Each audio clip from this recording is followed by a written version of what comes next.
Student Health Services and the Mental Health Conference Committee is, again, welcomes all of you to our second annual Mental Health Conference. I do want to just take a moment to honor Marion Gardner, who was one of our therapists and passed away last year. This was one of the dreams when he first kind of came on. He worked and everything. And it got here a little bit late, but we did do some great things before she passed, and actually went a lot of things together. So honoring her by continuing this important work and appreciating each of you and how you show up and want to be a part of compassion and action. So thank you. And it's really my privilege today to get to introduce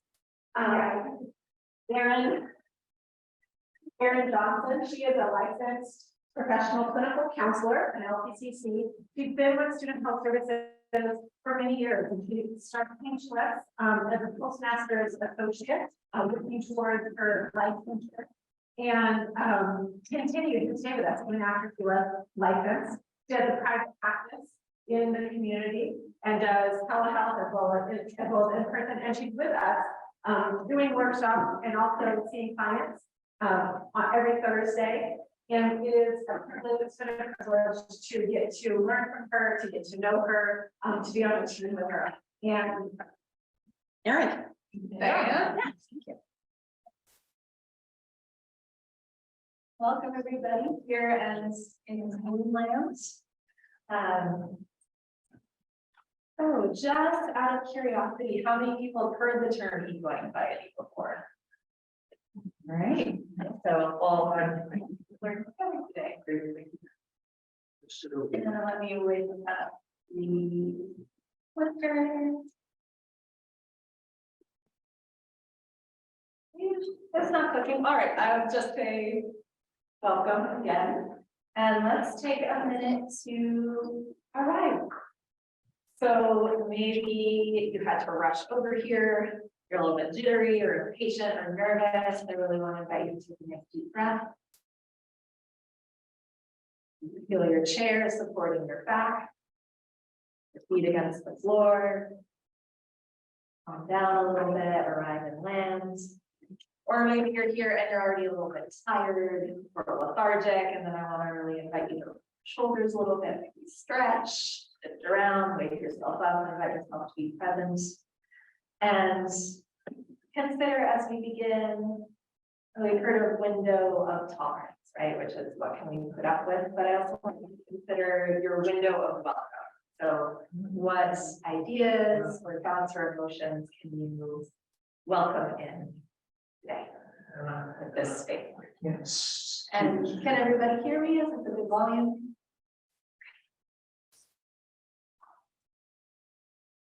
And so we've arrived in our bodies. Let's arrive a little bit more in a broader way in our location. And so I wanted to acknowledge that Cabrillo College and our workshop takes place on the unceded lands of the Orwell speaking tribe and the Amazon tribal that were in the San Lorenzo River, Soquel Creek, Altos Creek, and the top road watersheds, beside the beautiful Monterey Bay, redwoods. And I'm just wondering, is there any particular feature here in Santa Cruz that anybody is a little bit worried about or experiencing some distress to see change? And feel free to, in the chat, just pop it in the chat or here. Gina, yeah. I think what worries me is after the storms and oceans, just kind of things worry, because when it's hurt and water, that worries me. Yeah, so it's Zoom, if you couldn't hear, Gina was mentioning being worried about the oceans and all the debris after the previous storms.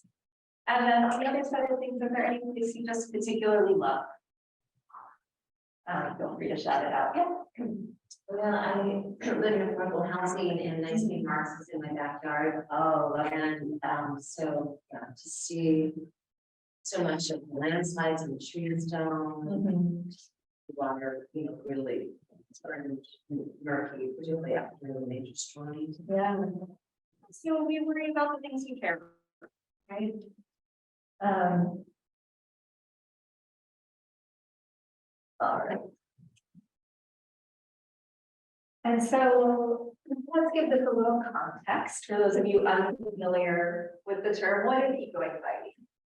And so the APA describes it as the chronic fear of environmental cataclysm that comes from observing the seemingly irrevocable impacts of climate change and the associated concerns for one's future and that of the next generation.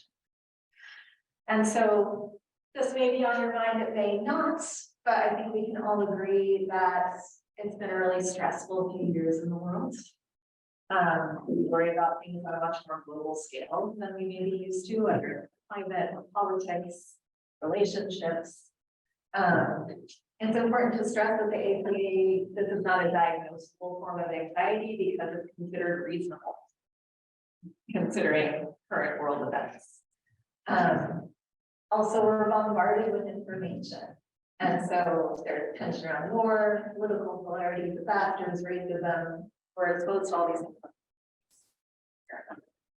And this tends to lead to sometimes a long-term stress. And so you can see this kind of unpleasantness here, right? Maybe pain, insomnia, sleepiness, changes in behavior, cloudy thinking, probably most of us are familiar with, increased substance use.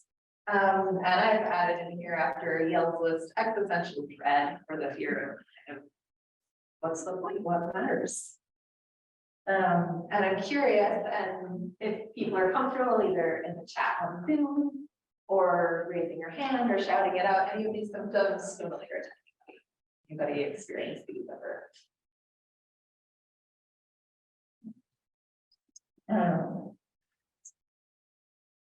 And so these long-term stress symptoms tend to bring out these emotions, right? They're not bad in and of themselves, they're part of the full human spectrum of emotion, but they're not very pleasant to spend time with, right? Anxiety, anger, grief, overwhelm, despair, and denial. And so today we're going to look at how to work with some of these difficult feelings using acceptance, intention, wonder and curiosity, values and committed action, and connection. And so let's start with anxiety. Very common. So some of the other words for this: dread, worry, fear, concern, feeling of breeze, feeling compelled or out of breath. Avoidance, characterized by tension or feelings of tension, intrusive thoughts, achiness in the body. And a large part of this comes from the tension of avoidance. Anxiety often comes up when we're wanting to avoid an experience we potentially have or are already having. So we're going to do a little exercise, and I invite the Zoom folks to join us. It's a little silly, but I'm going to do it with you. So everyone go ahead and put their hand up in front of your face and just kind of pick a mid-level anxiety or worry. Nothing that's going to stress you out too much thinking about, but enough that it makes you feel something. Okay, and your hand right now is that anxiety or worry, right? Totally blocking your vision. Maybe it's annoying to have it there. And typically when this is happening, what do? We get rid of it. So give yourself a little tension, push against the hand. What do you notice now? What do you notice in your body? What do you notice about your focus? Right? It actually takes more work. So if I can resist. And so go ahead and put your hands in your lap. So it's still there, right? It hasn't gone away, it didn't magically disappear, but there's this whole field of vision open now. You're not straining as much in your experience. And so this is, I love this exercise because it's a great example of acceptance, right? Acceptance doesn't mean giving up. It doesn't mean being passive. It's an alternative to our instinct to avoid thinking about negative or potentially negative experiences, and it's the active choice to allow our individual psychological experience to exist, even if they're unpleasant, without trying to deny or change them. And so another great example of this is by the wonderful Spark Rock. It's called Raining. And so I want to invite everybody to either let your eyes fall closed, if that's comfortable for you. If it's not, just have some soft focus. And RAIN stands for recognize what's going on, allow the experience to be there just as it is, and investigate with perceptive care. And then my favorite, which is nurture with self-compassion, which is what conference is all about. And so, as you close your eyes or have the soft focus, as you deepen your breath, go ahead and bring up that mid-level word you used for the exercise a moment ago. And so just notice when you bring up that word, notice how it makes you feel. And we can maybe name it like anxious, I'm bored, I'm frustrated. And instead of trying to shift it or explain it or justify it, just let it be there. Just like we did with the hand in the lap. Knowing you don't have to fix, change, shift anything in this moment. And then just kind of start to gently investigate. What do you notice in the body? Where is this feeling living in you? Maybe it's in your chest, maybe it's in the pit of your stomach, maybe there's tension in your neck or shoulders. Just gently investigating, maybe noticing like, oh, this is tied to the argument I had with my partner this morning, or stuck in traffic. And maybe it makes sense for whatever you're feeling to be there, and to allow it to be there. And if it's okay for that feeling to be there, just as it is. We don't have to fight it, get rid of it, justify it. How might we then be kind to ourselves in this moment? How can we be compassionate? Have we not eaten or drank enough today? We're just hungry. Can we give ourselves a little bit of that? Do we need some connection? Do you just need to move and stretch? Do you just need to give yourself some kind words? Just say it's okay.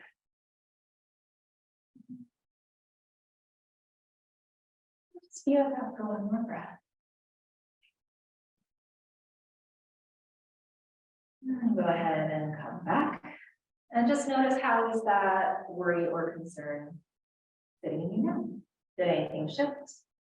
Even if a little bit? Anything interesting come to mind, and please feel free to share in the chat right now. No obligation though. Just give it a breath if anyone wants to say anything. Okay. So when we don't tend to our anxiety, we can very often shift into anger. Anger gets kind of a bad rap, right? Most of us are told we shouldn't express it, we shouldn't go there. We try and avoid this emotion. Alarm, reactivity, tension, sometimes it's even explosive or destructive. But anger is actually really important. Anger is information. Anger lets us know that something is not okay. So, right, maybe a boundary we care about has been crossed. Maybe one of our values has been compromised. It's that cue that's like something needs to be acknowledged or shifted. And we can often misplace it, right? So much anger can build up. Maybe we didn't practice RAIN. We don't even know what it's connected to. And we just start kind of snapping and exploding at the people around us even when we don't want to. And so when we're in that space, the Gottmans, who are wonderful research psychologists, call this state being flooded. And so they're very interesting. What they did was get hundreds of couples together in a lab setting, have them argue, hook them up to machines, and measure their stress responses and measure what was chemically happening in the body during these times. And so flooded is literally that chemical, right? You can see the list here. Most of us have experienced this at least a few or many times in our lives.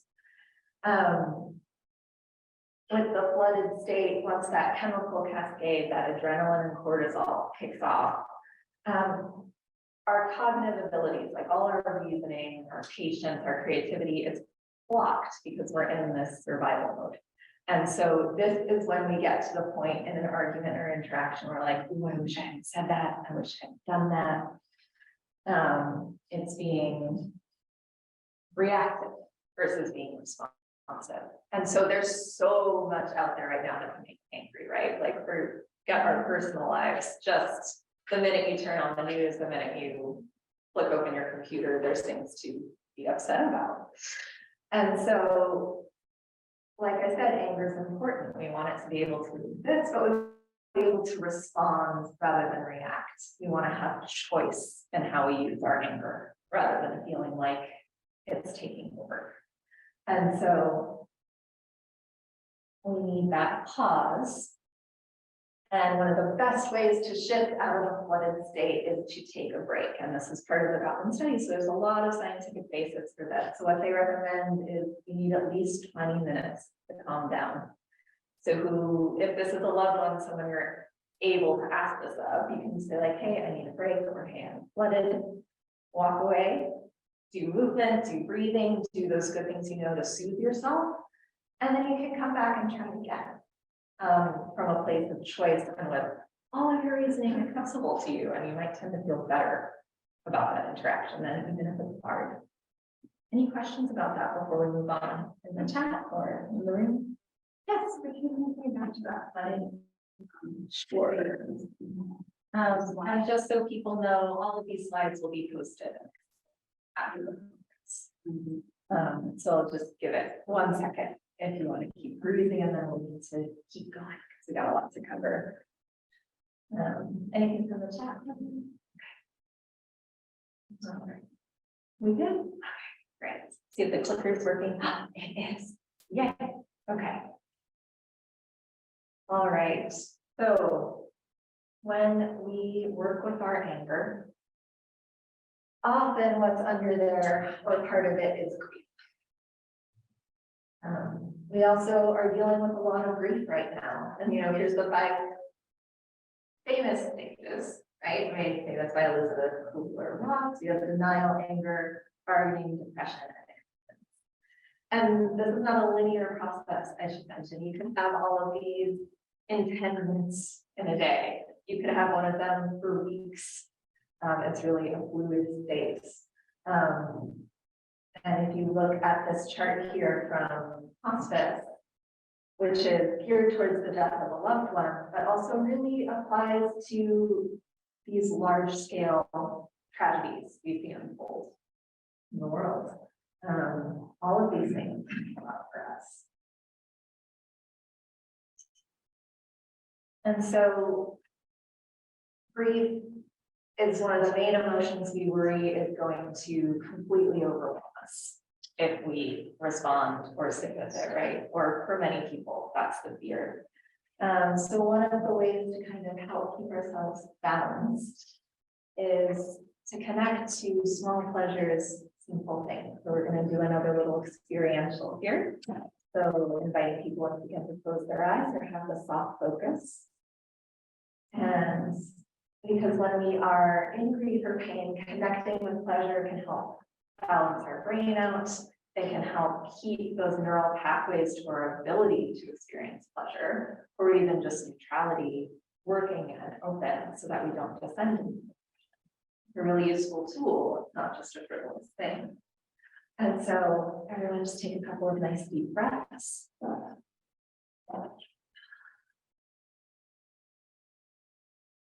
And just notice your body. And notice if you can find a small and simple, pleasurable or neutral sensation. So this could be the smell of the jasmine flowers on the table. This could be the softness of your shirt against your skin, currents of air moving over you.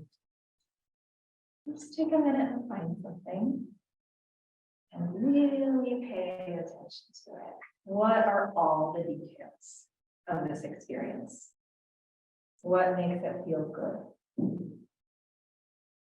What are the sounds, textures, smells, sensations.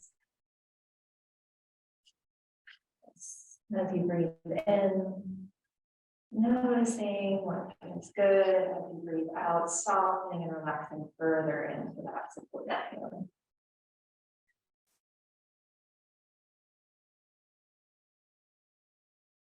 Just hold it for one breath longer than you normally would. Really let it sink in, really steep in that feeling. And if you come back, remember that you can return to this. Okay? You can re-anchor to this point. That didn't take long, right? That was not even 2 minutes. But maybe some of you felt the shift or were able to have a break from whatever's been uncomfortable. Just these little moments of reprieve throughout these processes are really important. And so if we haven't done anything we just did, we're very likely to hit overwhelm. So feeling spacey, tense, this is where a lot of kind of disassociation can happen. Feeling numb, feeling shut down, feeling overloaded. It becomes very hard to take in new information. Sometimes we call this a saturation point. Hopefully you are not experiencing that right now with this lecture. And so one of the things that can happen with this is being really intentional about our attention, right? We've got so many things vying for our attention at all times. Our attention is valuable both, you know, on a personal level and valuable in that if people get our attention, they usually get our money. So it's almost a commodity at this point. And we're just bombarded with information all the time. And so I really invite you to bring this as if your attention is sacred, what do you place on the altar of your attention? So asking yourself when you start to engage or take out your phone or start to scroll, what do you really want to know? How are you hoping it will make you feel? What are you amplifying by focusing on a story or topic? Is it going to make your anxiety bigger? And are you using it in a place of action or connection? Sometimes when we get into that, you know, doom scrolling or that doom spiral, it can really feel like we're doing things we feel. Well, it's certainly taking all the energy. But actually what we're needing that moment is to talk to a person or to do something about it. And we're looking at the negative, right? Are you balancing out the news intake? Are you looking for the helpers? Are you looking for the stories of positive and happening? And this doesn't mean we ignore or try and bypass difficult material. We just want to be sure that we're giving ourselves a balanced diet, so to speak, of information. So this is kind of that rock bottom, you might call, like the state where we tend to be in collapse, where we don't know what to do, where we feel really stuck. And a lot of these big systemic topics tend to make us feel that way. And so despair, that complete loss or absence of hope, absence of meaning, general feeling of pessimism. And it's fine to be pessimistic, but when it's completely overwhelming, it's paralyzing, right? And so then there's also denial, which is the conscious or unconscious refusal to believe these painful facts exist. And these are both protective measures. Sometimes we need them for whatever reason, but we don't want to get stuck there. And so I'm just going to play a few videos here of a new Clover Hogan, who is very good at explaining this. And we're just going to make sure our tech is up for it, so that the real people don't miss anything.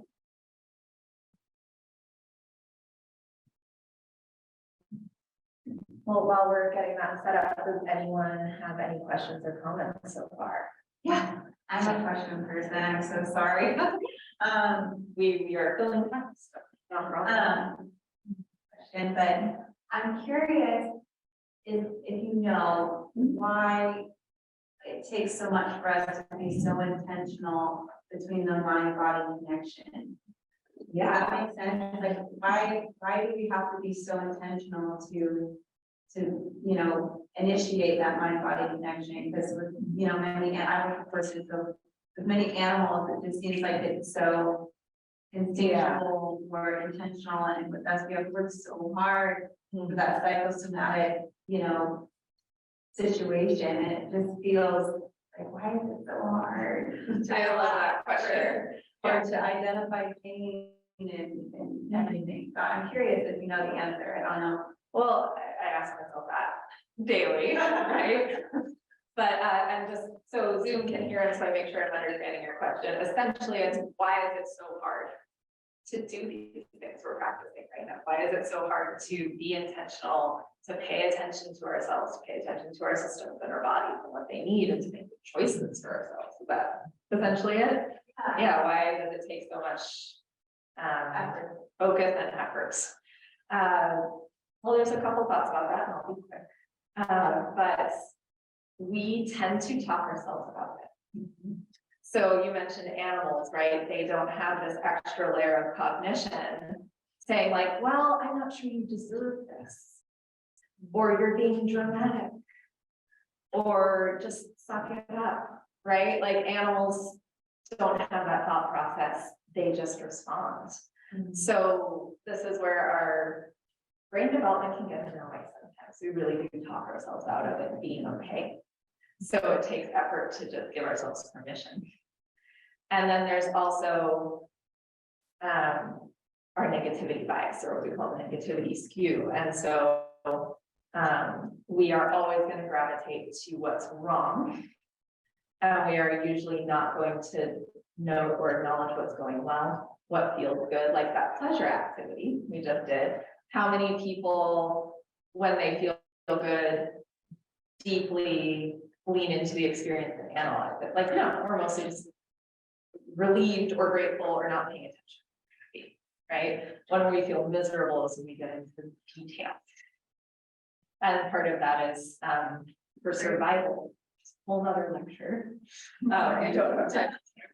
Happy to talk about that. Did that kind of answer the question? Yeah, I guess. Okay. Yeah. All right. Okay, so Clover is going to talk to us a little bit about. They can crush us if we carry the weight of the world on our shoulders. Neither despair nor denial help anyone. They cause us to shut down, to remove ourselves from the picture. Denial erases our responsibility. Despair lumps us with all of it. The story of denial sounds something like, it's not up to me because someone else will fix it. The story of despair sounds like, it's not up to me because it's too big to fix. Do you hear the similarity? Despair and denial might appear to exist on polar ends of the generational spectrum, yet they stem from the same place. How powerless we feel. All of us. I believe that the threat, even greater than climate change, is how powerless we feel in the face of it. Concerned mums and dads, cautious corporate leaders, anxious 11-year-olds. And I don't believe we will solve this crisis or act on the many opportunities it presents us with until we mobilize mindsets. So, how do we shift out of despair, out of denial, towards something radically different? There's a quote in Spider-Man, "With great power comes great responsibility." Yet what if the opposite is true? What if it's really, with great responsibility comes great power? This is something that all of the world's movers and shakers have known to be true. They weren't born leaders. They simply decided to make themselves personally responsible. Now, solving climate change is not your responsibility, because it's outside of your control. What you are responsible for is the thing inside your control, indeed the only thing that has ever been inside your control, your mindset. We all have stories running on repeat, stories that immobilize us, stories the world impresses upon us in boardrooms and classrooms alike. I'm just one in 7.8 billion people. I'm too small to make a difference. I'm not smart enough. I don't have the experience. I'm not the expert.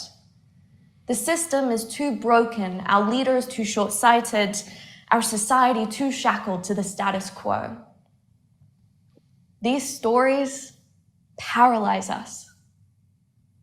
Rewriting them is the single most powerful thing any one of us can do for the planet and for ourselves. Now, ask yourself, which story gets in the way of you taking action? Then, think of the one thing you could do to challenge that story.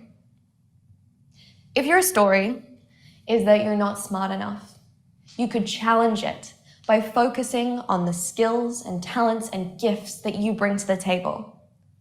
If fashion is your passion, how do we reimagine our relationship with clothes to be fully circular? If you love making food, how do we stop a third of it from being wasted every single day? If you're a talented musician, how do we communicate the urgency of climate action through a universal language? If your story is that the system is too broken, the problem's too big to fix, visualize what it would look like for you to focus on a single problem. The climate crisis is the symptom of many interconnected problems, from food waste to fast fashion, social inequality to how we've divorced ourselves from nature. Every problem requires a solution delivered by a someone like you. Great, thanks, Clover. Yes, and just so everyone knows, I'll have a QR code at the end of this with a link tree to all of the resources and all the things we're talking about. So don't necessarily have to take a lot of notes. You don't.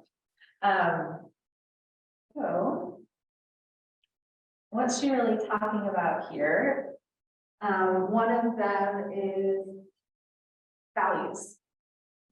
And so how we define values in a modality called acceptance and commitment therapy is your heart's deepest desires for how you want to behave as a human being. And it's different from a goal, right? So values are not about what you want to get or achieve. They're about how you want to behave or act on an ongoing basis, the kind of person you want to be in the world. And so committed action in this case is a step-by-step process of acting to create a life of integrity, true to one's deepest wishes and longings. And this commitment involves both persistence and change, whichever is called for to live in alignment with those values. And so maybe, ecology and climate change are not a concern, of course, but I'm sure everyone in this room has something they really care about that sometimes they struggle with taking action on or fully engaging with. And so I invite you to bring that to your mind as we explore this if the main topics are resonate with you today. And so what I want to invite everyone to do is we're just going to take a couple minutes. If people need extra scratch paper or pens, we have some over here if they want something to write with. And just pick 3. Now this is a small sample of an incredibly long list. So don't overthink. I would say just pick the 3 that really pop out at you from the list. There's so many good ones. Yeah, it can be hard to decide. Like, you're not, it's not set in stone. It's just for a little bit of practice and a little exercise.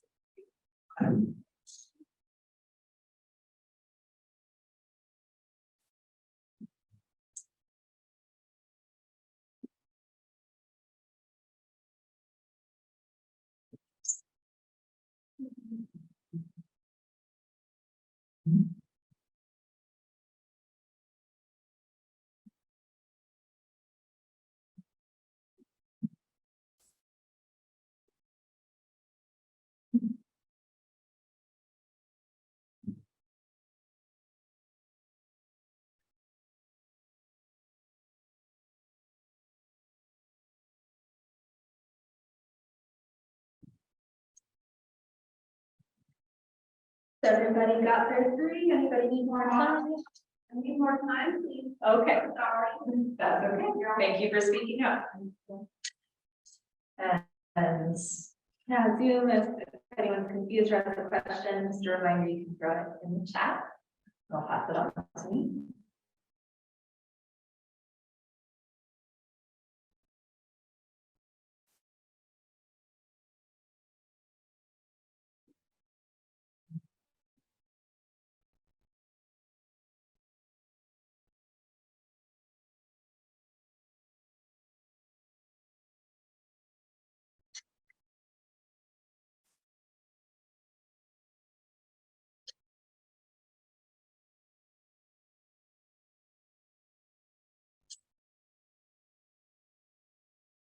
If anyone's having trouble seeing, let me know, and I can read things off.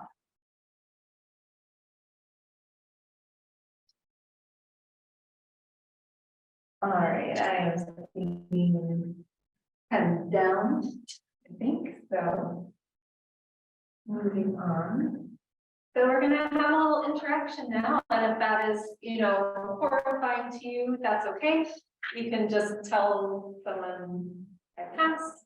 But I do encourage people now to have, Zoom, we're gonna give you some breakout rooms. You're gonna have about 3 to 5 minutes or so. And just want to invite people to kind of pair up if they can, or group up, whatever makes sense with their numbers. And yeah, discuss which 3 values did you choose and how did it feel to frame what you care about in this context, what kind of jumped out at you. So invite you to talk amongst yourselves here. When we put the screen up while we do that it Go. Here, I'll do that.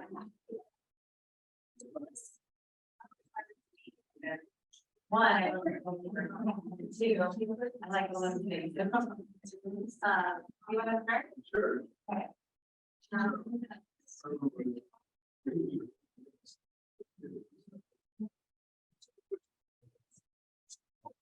Thank you.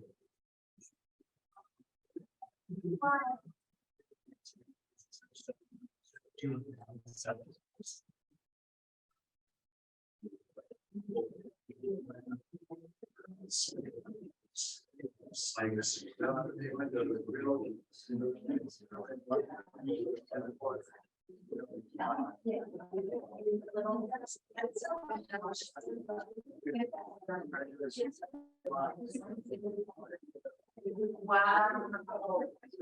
Oh, that's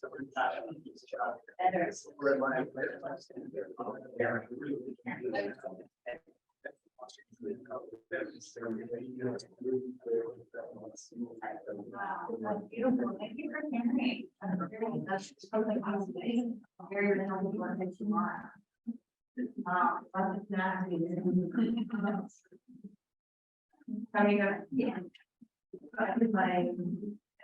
My first one is connection, because I always try to.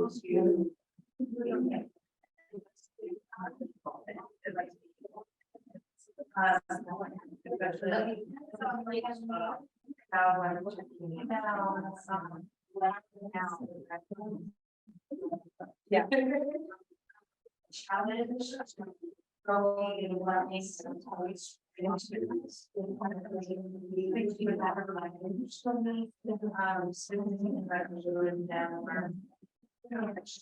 like here's all ready is doing, but then trying years on the lives. And then we have somebody.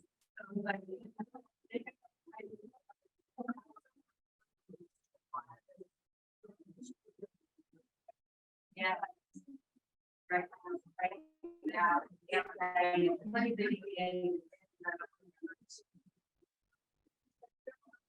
and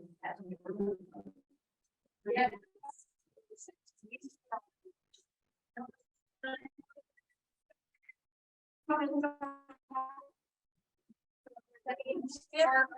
Need more time? Okay. Yeah.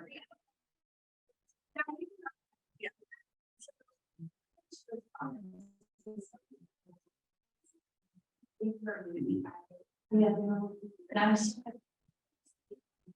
It's nice to see how I'm doing something beyond that, because I've learned almost a lot. And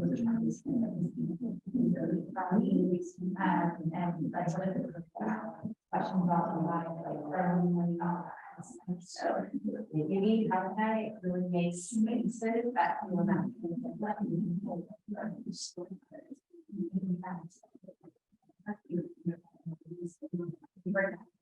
So nature, and I would do that. I guess so. The top of my mind right now is kind of like 80% of it.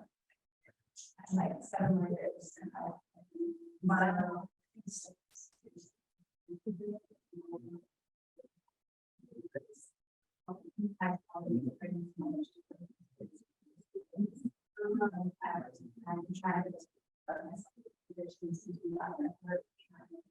That's something that I can do. But I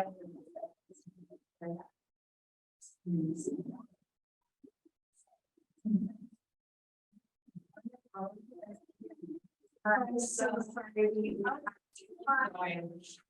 But I really invite you, if anyone can get a chance to speak at the break to reconvene at that's happened.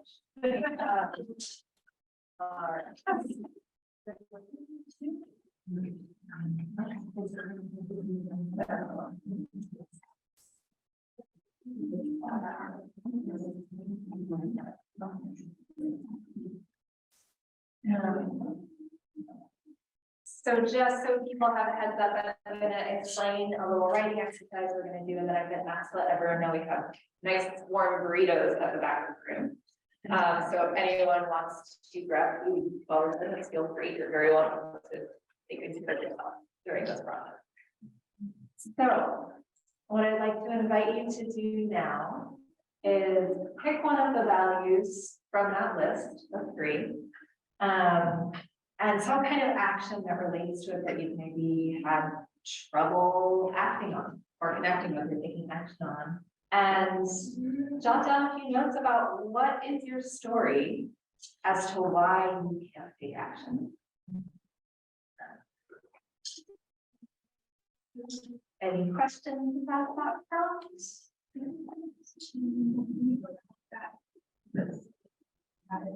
Okay. I just wrote down the numbers. Sure. Okay, so I'm just gonna repeat the question so everyone knows before I go back to the values list. What's an action related to a value that's important to you, you're having trouble doing? And what's the story you have about why you can't take action? And there's the values list again for this that we did. So we're gonna take, this is a quick write, so just quick stream of consciousness. You're gonna have about 2 minutes.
All right, we'll start wrapping up whatever that final thought is. Finish out your sentence or your word.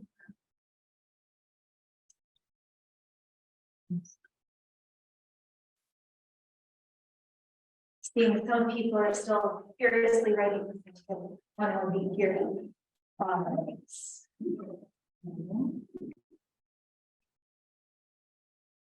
I'm also noticing what that might have brought up for you. What's the feeling in the body? What are the thoughts? The emotions that might arise, and remembering to treat them with compassion, to treat yourself with compassion in this process. And then. Okay. And so, what are some actions, these can be big or they can be tiny, that you might take to challenge this story about why you can't take action on the things that are important to you, whatever it was next? Yes. So I do a little bit of each of those, but the one I picked in particular to work on is number 9. And for me, because I have a bipolar disorder, and I'm very creative, is to slow my thinking down and get out of my story and my anxiousness to want to share, and just like take a deep breath and be more present with others and a better listener. Okay. So it's kind of like, okay, I know you want to share, but just calm down and be really there for that person. And so just so Zoom can also hear and let me know if I'm repeating back. One action you're thinking of right now is to remember to slow down a little bit. Before you act. So this is even like adding a little step to the process, which is really lovely. So whatever the action is, whatever the response or the share is, taking that moment to pause and settle and know if you're really going to communicate what you want. Is that right? But even more so, not about me communicating, but to be present for the other, to be an active listener and to receive what someone else wants to share with me. Nice.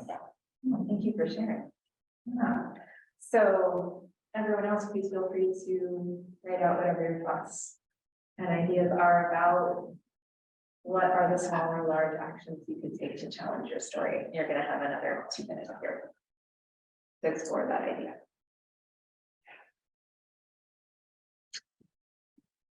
Or to get over it.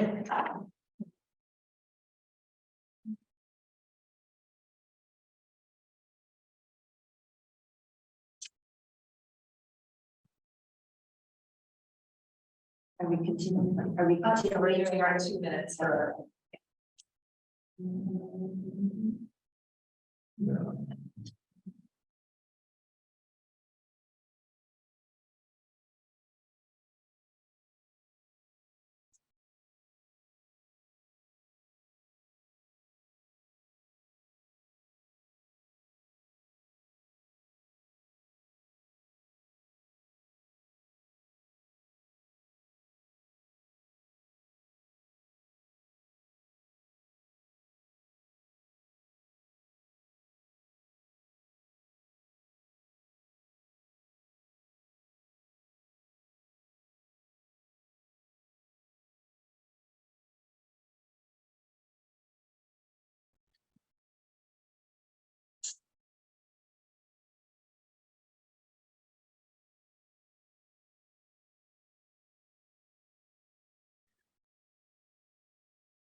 All right, go ahead and start getting ready to finish that last thought or sentence.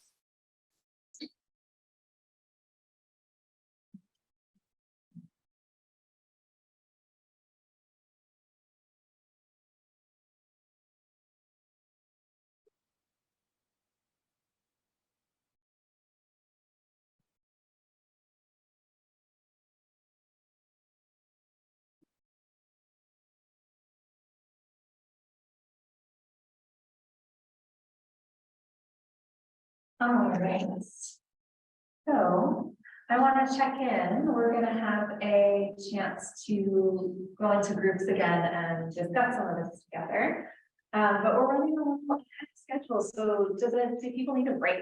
Do people want like a 5-minute bio water break? Just show of hands. Well, you guys can take a break anytime you want. But all right, well then I would like to invite everybody to get into groups. We're gonna have longer to discuss this time, so if you didn't get a chance to finish or share before, feel free to do that. And so what were the ways you thought of to challenge the story and to maybe help each other come up with a few new ideas by sharing? Any questions about that? All right, well, also please feel free to eat, to get drinks, and go ahead and discuss. You can use those same groups, you can connect with someone new if you want to. So, we're doing talent possibility class, right? I mean, but I would say myself, why and acceptance, yeah, that's what I'm getting. In my line of work, I remember.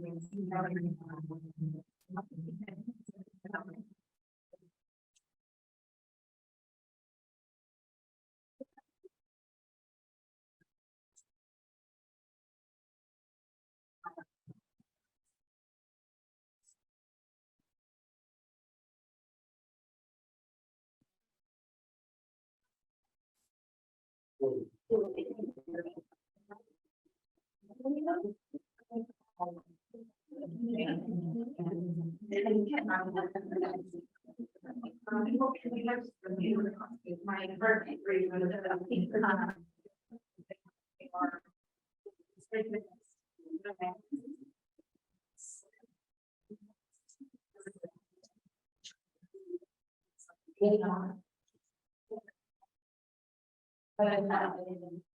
we used to talk about it now, and I didn't really get it, such a big experience.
30 items for the decorated the house. Kind of how.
Start getting ready to rejoin the large group.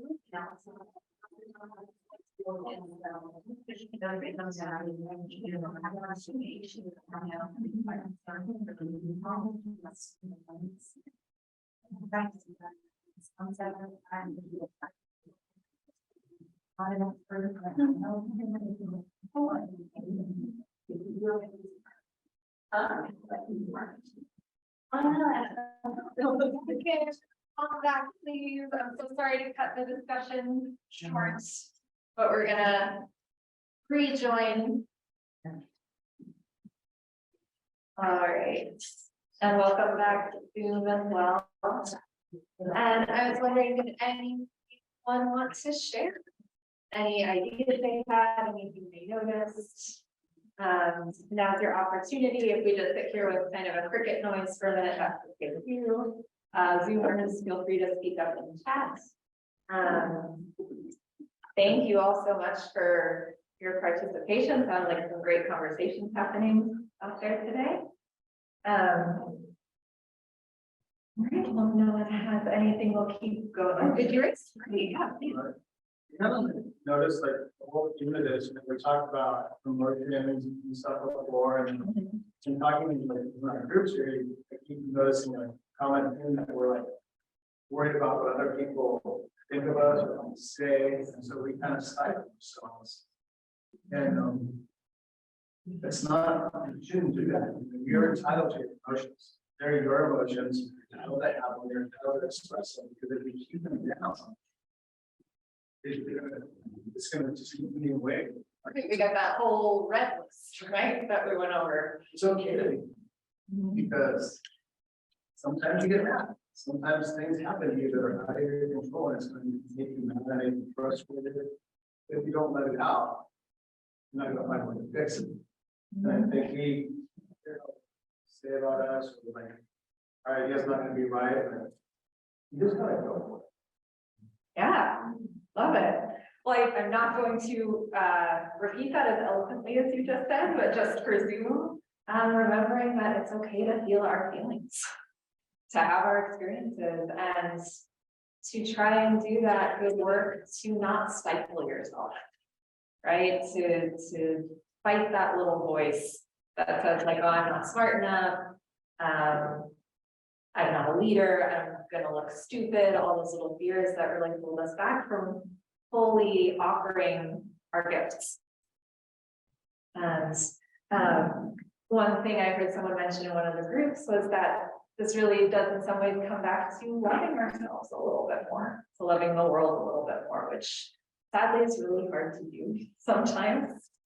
But the segues us really nicely into this quote. Some of you might remember Julia Butterfly Hill. She was an activist in the 90s who lived in a massive old growth redwood for a couple of years to keep it from being cut down. And I love what she says here, which is, so often activism is based on what we are against, what we don't like, and what we don't want. And yet we manifest what we focus on. And so we are manifesting yet ever more what we don't want, what we don't like, and what we want to change. So for me, activism is about a spiritual practice as a way of life. And I realized I didn't climb the tree because I was angry at the corporations and the government. I climbed the tree because when I fell in love with the redwoods, I fell in love with the world.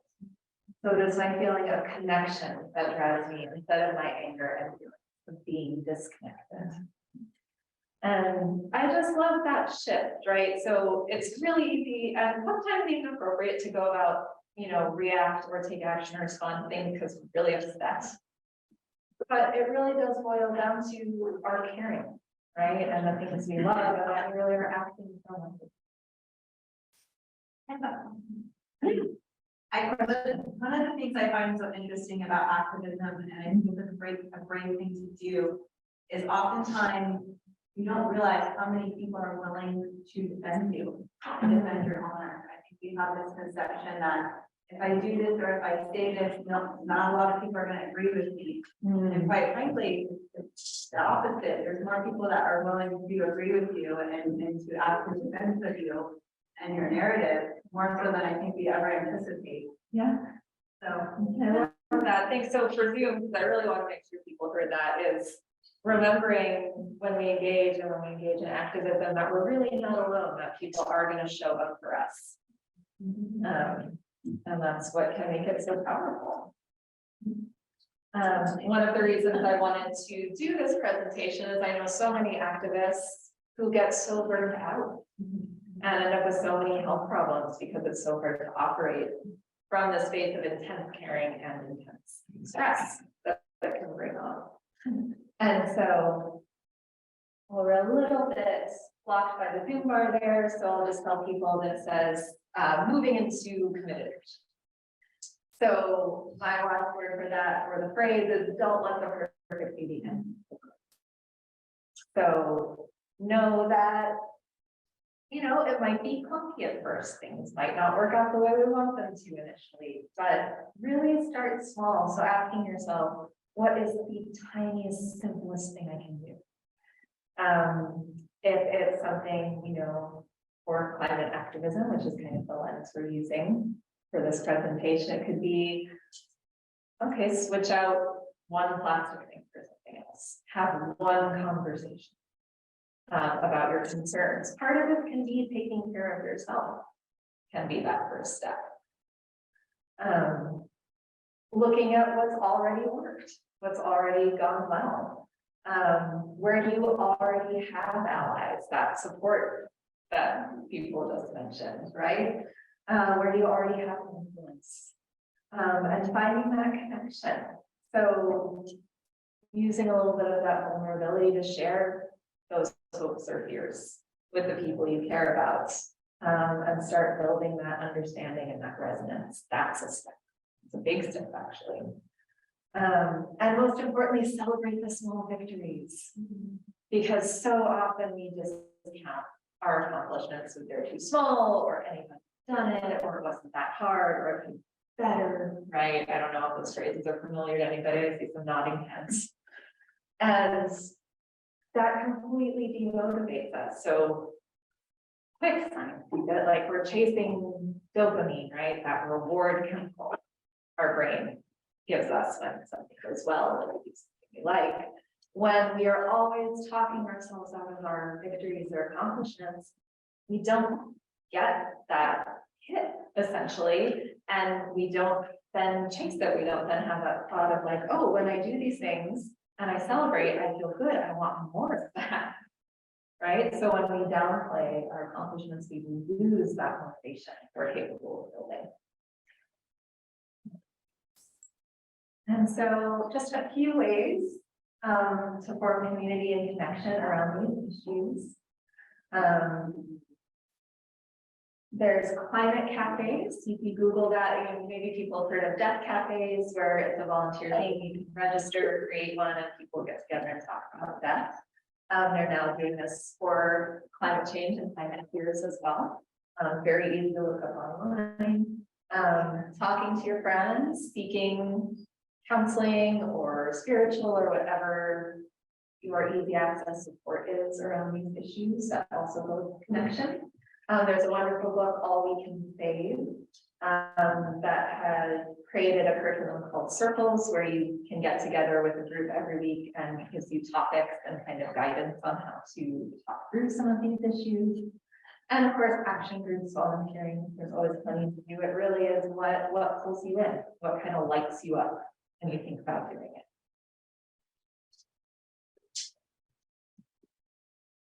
And so sometimes things are still going to feel too big, right? Even when we do, so to speak, everything right, even when we do our work on ourselves, right? There's still huge incomprehensible things that happen. We still have really bad days. We still have times where we can't make a difference in that moment.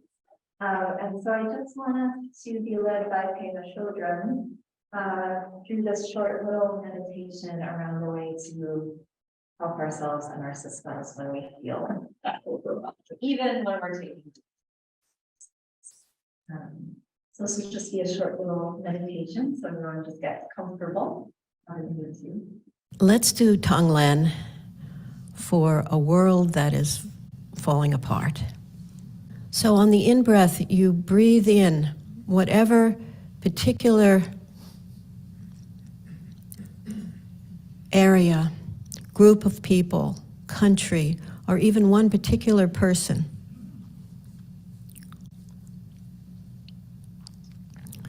Maybe it's not this more global situation. Maybe it's breathing in the physical discomfort and mental anguish of chemotherapy. All the people who are undergoing chemotherapy, and if you've undergone chemotherapy and maybe out the other side, it's very real to you. Or maybe it's the pain of those who have lost loved ones suddenly or recently, unexpectedly, or over a long period of time, someone dying. But the in-breath is you find some place on the planet, in your personal life or in your something that you know about, and you breathe in with the wish that those human beings or those mistreated animals or whoever it is, that they could be free of that suffering. And you breathe in with the longing to remove their suffering.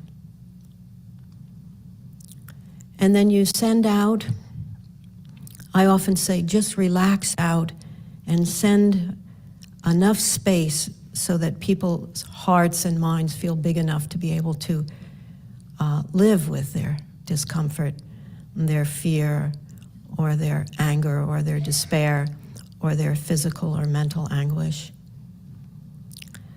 But you can also breathe out for those who have no food and drink. You could breathe out food and drink. For those who are homeless, you could breathe out, send them shelter. For those who are suffering in any way, you could send out safety and comfort. So with the in-breath, you breathe in with the wish to take away the suffering, and you send out with the wish to send comfort and happiness to the very same people or animals or nations or whatever it is you decide. So do this for an individual or do it for large areas. And if you have more than one subject in mind, that's fine.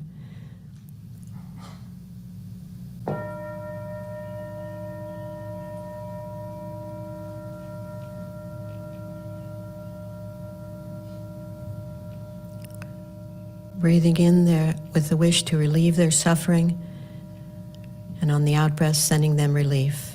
And just keep breathing in deeply and breathing out. Taking in as fully as you can, radiating out as widely as you can.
How is that for folks? So it can feel like a different shift, right? We're just talking all about action and thinking things through. And this is just another way of engaging, right? It's not as concrete, but where we can get stuck sometimes is in that problem-solving space. And we kind of need balance between that and what we might call right brains or imaginal or spiritual space or a space of wonder. Which can be really important to return to because that's where we get to, right? In that sense of spaciousness, in that sense of, offering love or offering support, can actually imbue our action, right? And maybe you come at it first from the action place and you come to this space when you need rest. Maybe you start here and that helps you find what you need to act. Know that you can play with those modes, shift between those spaces. We don't always need. Any questions or comments about that exercise before we move on from the chat? We're here and we are coming up on. Yes. I don't know if anyone else suffers with it. But sometimes I feel like when I try to focus on one thought, I feel interruption from other things. Yeah. So if you're trying to focus on one person, one situation, I usually try to lead with the first one that's more loud, but that's the loudest. But I wonder, does anybody else, when you're asked to focus on one particular person, or does anyone else suffer from that, with the inability to? I mean, already with my hands. Yeah, so presume, the question was just, when we're asked to focus in on one idea or one thought or one concept in these type of exercises, does anybody else find it hard to do that? And absolutely. And that's what's really nice about mindfulness, about these self-compassion exercises, is it's that great practice to kindly let yourself practice doing that. Right, and that's why we call it a practice, because we don't just learn the skill, it's ongoing. And yes, it can be quite frustrating. But what I would invite is just to be kind to yourself about it. And if that's what your mind is doing, okay, that's what it's doing. See what happens when you just allow. Maybe the business will settle. Those people have been commenting, we keep circling back to kindness and love, which might sound schmaltzy, but hopefully what we've seen through all these exercises today is it's actually quite powerful and actually has a lot of practical uses and even neurobiological uses. And so just to recap, what we've looked at today is approaching challenging emotion with acceptance and curiosity, connecting with values, small pleasures, compassion, and community. I'll throw in also celebrating the little things and the small victories and accomplishments, and responding with intention and committed action, no matter what it is you care about. And so just to end with this other quote that I love, which is, if the final hour comes while you have a shoot of a plant in your hands, you should plant it. And so I really invite all of you to please plant and offer your gifts, whatever they are. Whatever, hopefully got a little bit of a louder voice today, challenging those stories as to why you can't. And thank you all so much for your participation and being here today. And here is the QR code. So all the exercises today, all the things that were cited or mentioned, this is a link tree. They're all going to be available there. If you're having trouble getting it off the screen, we also have it on a piece of paper backed by the fan. And it will be emailed. And yes, all the slides will be emailed out if you want them. We still have 5 minutes, so I'll just stick around. Claudia, is there anyone from the chat that has any comments or questions? Okay, great. Well, Zoom, thank you for being here today too. I'll stick around. Everyone's feel free to take in your little extra long break.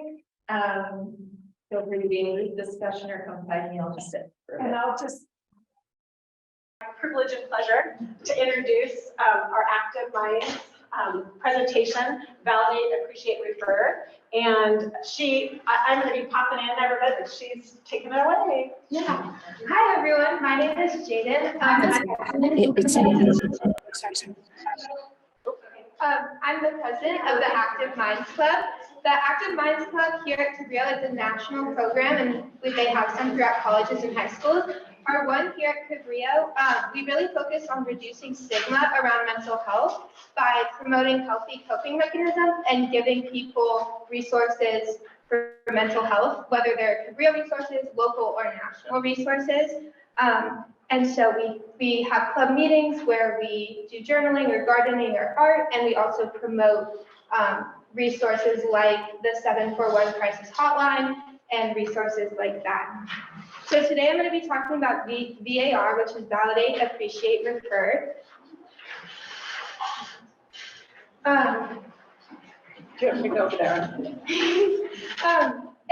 If you could raise your hand, if there's been a time in your life where a loved one has come to you with a problem and you just weren't really sure how to respond or support them and you didn't really know what to say. Has anyone ever had a time like that? Yeah, so that's what VAR is for. It's for non-crisis situations when someone comes to you with a problem and you're just not really sure how to help them. You're not sure what the right thing to say is, but you want to support them. It's an everyday tool for everyday conversations, and it's just a way to support your loved ones about just everyday stressors, and it's made up of 3 steps, which is V, which is validate, A is appreciate, and R is refer. So hopefully in the moment, it's something you can remember in those situations and be able to handle that.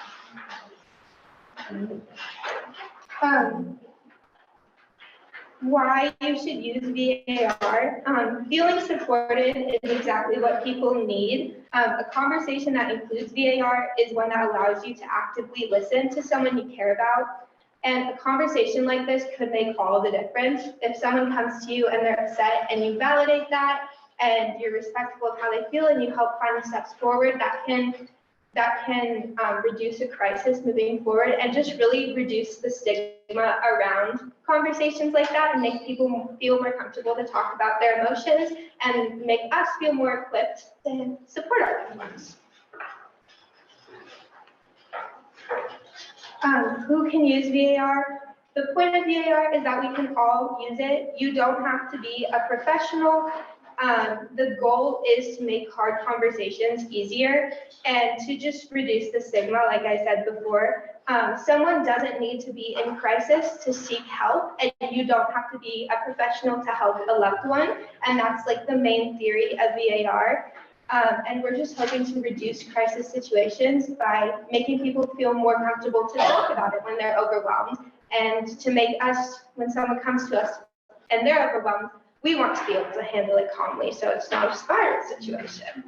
And just that help can come in many forms, and being there for someone in a moment of need is what VAR is all about. So when do you use VAR? It can be sort of hard to know when it's the right time. VAR is for non-crisis concerns or problems that are creating stress for a person. Some things you might hear that means someone needs VAR support is if someone is saying, I'm having a hard time lately, it's hard to get going with my day, I'm stressed out, it's hard to cope, I'm feeling anxious, I'm overwhelmed, I have a lot going on. And that might mean that someone is looking for support and it's a good time to use VAR. Can anyone think of like another statement that you might hear that you've heard a loved one say where they're looking for support? Yeah? I've heard somebody say, I don't know what to do.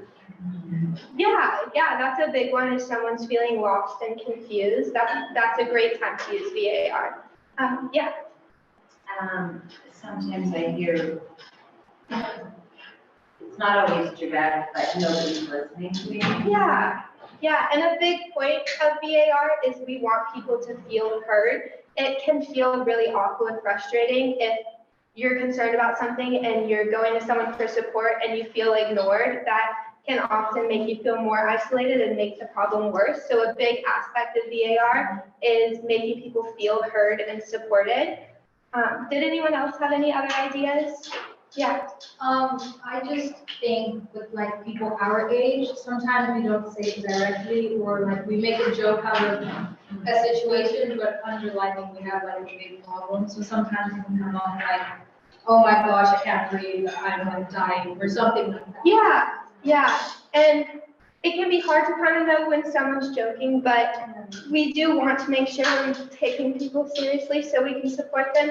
And so sometimes, like, when I feel unclear about whether someone's joking or not, I'm kind of like, I just ask them, like, are you okay? Like, how can I help you? And then if they're like, oh, no, I'm kidding, then we're good. And if they're not kidding, then I use VAR. So where can VAR be used? No matter the format, what matters most is being there and showing that you care. So it can be over phone, over text, it can be a video call, it can be in person. You can really use it in any form. And yeah. So now we're going to go over the steps of VAR. We're all given a handout, I believe, and on one side of it, it will say the steps. So really the first step is to validate. So when someone comes to you and they're experiencing big things and they're overwhelmed and they talk to you about it, the first thing we want to do is validate their emotions. We want to validate their feelings by letting them know what they're feeling is okay and that you believe them. We really want to start with validating emotions because we want people to feel heard. We can't start with a solution or with any of that, because if someone doesn't feel heard, they're not really listening to a solution. Oftentimes people just want to be heard, which is why we want to start with that. So we want to validate their feelings, and you can say, that makes sense, I believe you, that sounds difficult, I'm sorry you're struggling, what you're going through is real and valid. Can anyone else think of anything that would validate? Yeah. Often when someone comes to you with it, and you actively listen to them, and you repeat back what they said to you, like word for word. Yeah. And they really like, wow, you heard what I said, you repeated what I said, I know you heard me. And then you just repeat it back and say, so what you're saying is so-and-so, da, da, da, da, da. And then you let them continue up from there. And then they're going to open up more because, okay, someone's finally listening. Yeah, that's a really great idea. Yeah, and that keeps us from assuming their feelings. Like, we're not putting words in their mouth, we're really hearing what they're saying and bringing it back to them. And that shows, like you said, that we're actively listening to what they're saying. And it continues the conversation further, and it fills maybe a silence and they're not sure if you're listening, being like, oh, so I'm hearing you're feeling really overwhelmed. Then they can continue with what they're doing and you're showing that you're listening. Yeah, part of validating, we just want to make sure we're being active listeners. We're nodding along, we're making eye contact if that's what's comfortable for them and for you. Just making sure that you really are present and you're listening and that they feel heard. So that validating is the first step. The second step is appreciate. Speaking up can be really hard, and it takes a lot for someone who's in an overwhelmed or stressed state to feel comfortable talking about it. So we really want to appreciate their courage and honesty, and let them know that, like, speaking up is a challenging step, but it was the right one, and we appreciate them coming to us, and we want to show that we're there to support them. So we want to appreciate their courage and honesty. That can sound like, thank you so much for talking to me. It can be difficult to share sometimes. I'm glad you chose to tell me, or just thank you for telling me. It helps to know what you're going through. And can anyone else think of any like appreciative or affirmative statements like that would be helpful in those moments? I just want to say thank you for sharing, because I think sometimes I have a habit of projecting what I'm feeling at the time. So when I say thank you for sharing, it's kind of that moment I would pause and they continue talking if they want to. Yeah, and I know that there's been times where I've been worried about someone and then they come to me and tell me what they're overwhelmed about, and letting them know, like, I've noticed something's been off lately. Like, it makes me, like, thank you so much for telling me what that's been. So appreciate is really important because we want to continue these conversations that help people talk about their emotions and break the stigma surrounding that. So appreciating what they're saying, recognizing that it can be hard sometimes and that it can feel like a scary thing and that you are there for them and you support them. That's why this step is really important because we want these conversations to continue and be more commonplace. There's also a non-verbal appreciation. Because we're like, if you're in a position like where I am, where I work here, if I'm sitting behind my desk and one of my players comes in to talk to me and I realize, okay, he's got something going on, I'll come around from behind my desk, I'll put a chair, I'm kind of sitting at an angle, so it's not like I'm in a point of authority. I'm here to like lean forward and like listen and engage with them. Or if I'm standing up, I'll sit down. So the non-verbal part of it too makes it really come. Yeah. That's a really great thing to include, is like our demeanor during these conversations is really important. Some people might want you to hold their hand or be hugging them while they're talking, and some people don't. So asking and being like, do you need a hug right now while you're talking about this hard thing, or would you like some personal space? Because that can be really helpful to people and help them feel comfortable in those conversations. And like you're saying, it can show that you really do appreciate and value the conversation and that you're on the same level as them, that you're there for them. And like being close to them can help if that's what makes them comfortable in the moment. One thing I like, because I actually do, I feel very honored when people put themselves in a vulnerable position. And so one thing I say, and confiding in me in that position, is I say, thank you for inviting me into this space with you. Yeah. Because it is an invitation when somebody, and a macro piece of trust, right? So when someone trusts you with this vulnerability or the space that they're in, a lot of times people feel like they're gonna burden you. So just showing appreciation that they're allowing you to be invited into this space with them, I think is really powerful. Yeah, that's a really great statement to make during that time. And it also recognizes like we are in this space and it's a safe space and we're both here and present and like, let's talk about this. So I think just like putting those grounds down is really helpful in those moments. Yeah. So the third step is refer. And so we want to support people in figuring out what would be most helpful to them. We want them to know that help is available and support is available. The refer step is most effective when formed as a question. I want to preface with refer is last because we want people to feel validated and appreciated before we jump to any sort of solution. Oftentimes people want to be heard and maybe sometimes they're not looking for advice or maybe sometimes they are. And so understanding what they're wanting is really important so we don't overstep or invalidate. Also refer, you don't have to know a ton of mental health resources to be able to refer. We're more talking about things on a smaller scale that we can do in the moment to help them feel calm. So sometimes if you're really not sure, you can just say, what would help you feel calm in this moment? Sometimes people would like to go on a walk or get a fresh air. Sometimes people need water. And just asking that helps people check in with themselves and you can help them in a way that's going to be productive. Saying, how does some fresh air sound? Do you want to take some deep breaths together? Sometimes asking people what they do for self-care is another good way that people can check in with themselves and see how they're taking care of themselves. If they're really not sure, you can be like, oh, well, why don't we take a walk together? Like, why don't we go to the gym together? Some people use going to the gym as self-care. Things like that, and then offering to do it with them or to help set up a time where they can do it.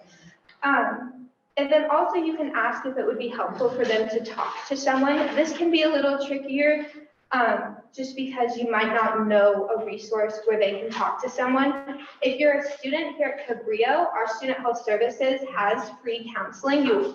You pay this fee every semester and then you can use the counseling services.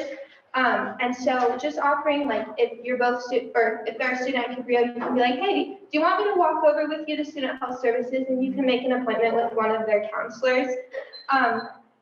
And sometimes there's other ways if people go through their insurance, you can say, hey, why don't we make an appointment so you can get that referral to therapy? Like, let me help you do that if that's what you'd like. So we want to make sure that that's what they're thinking also. Sometimes people aren't looking for a therapist, and that's totally okay. Sometimes a deep breath is what they need in that moment. So just seeing where they're coming from and making sure that we're not saying anything that's going to overstep and make them uncomfortable. So if you're not sure, just err on the side of caution and just say, what would feel best in this moment? Like, what can I do for you? And oftentimes that will be the best way to help refer them.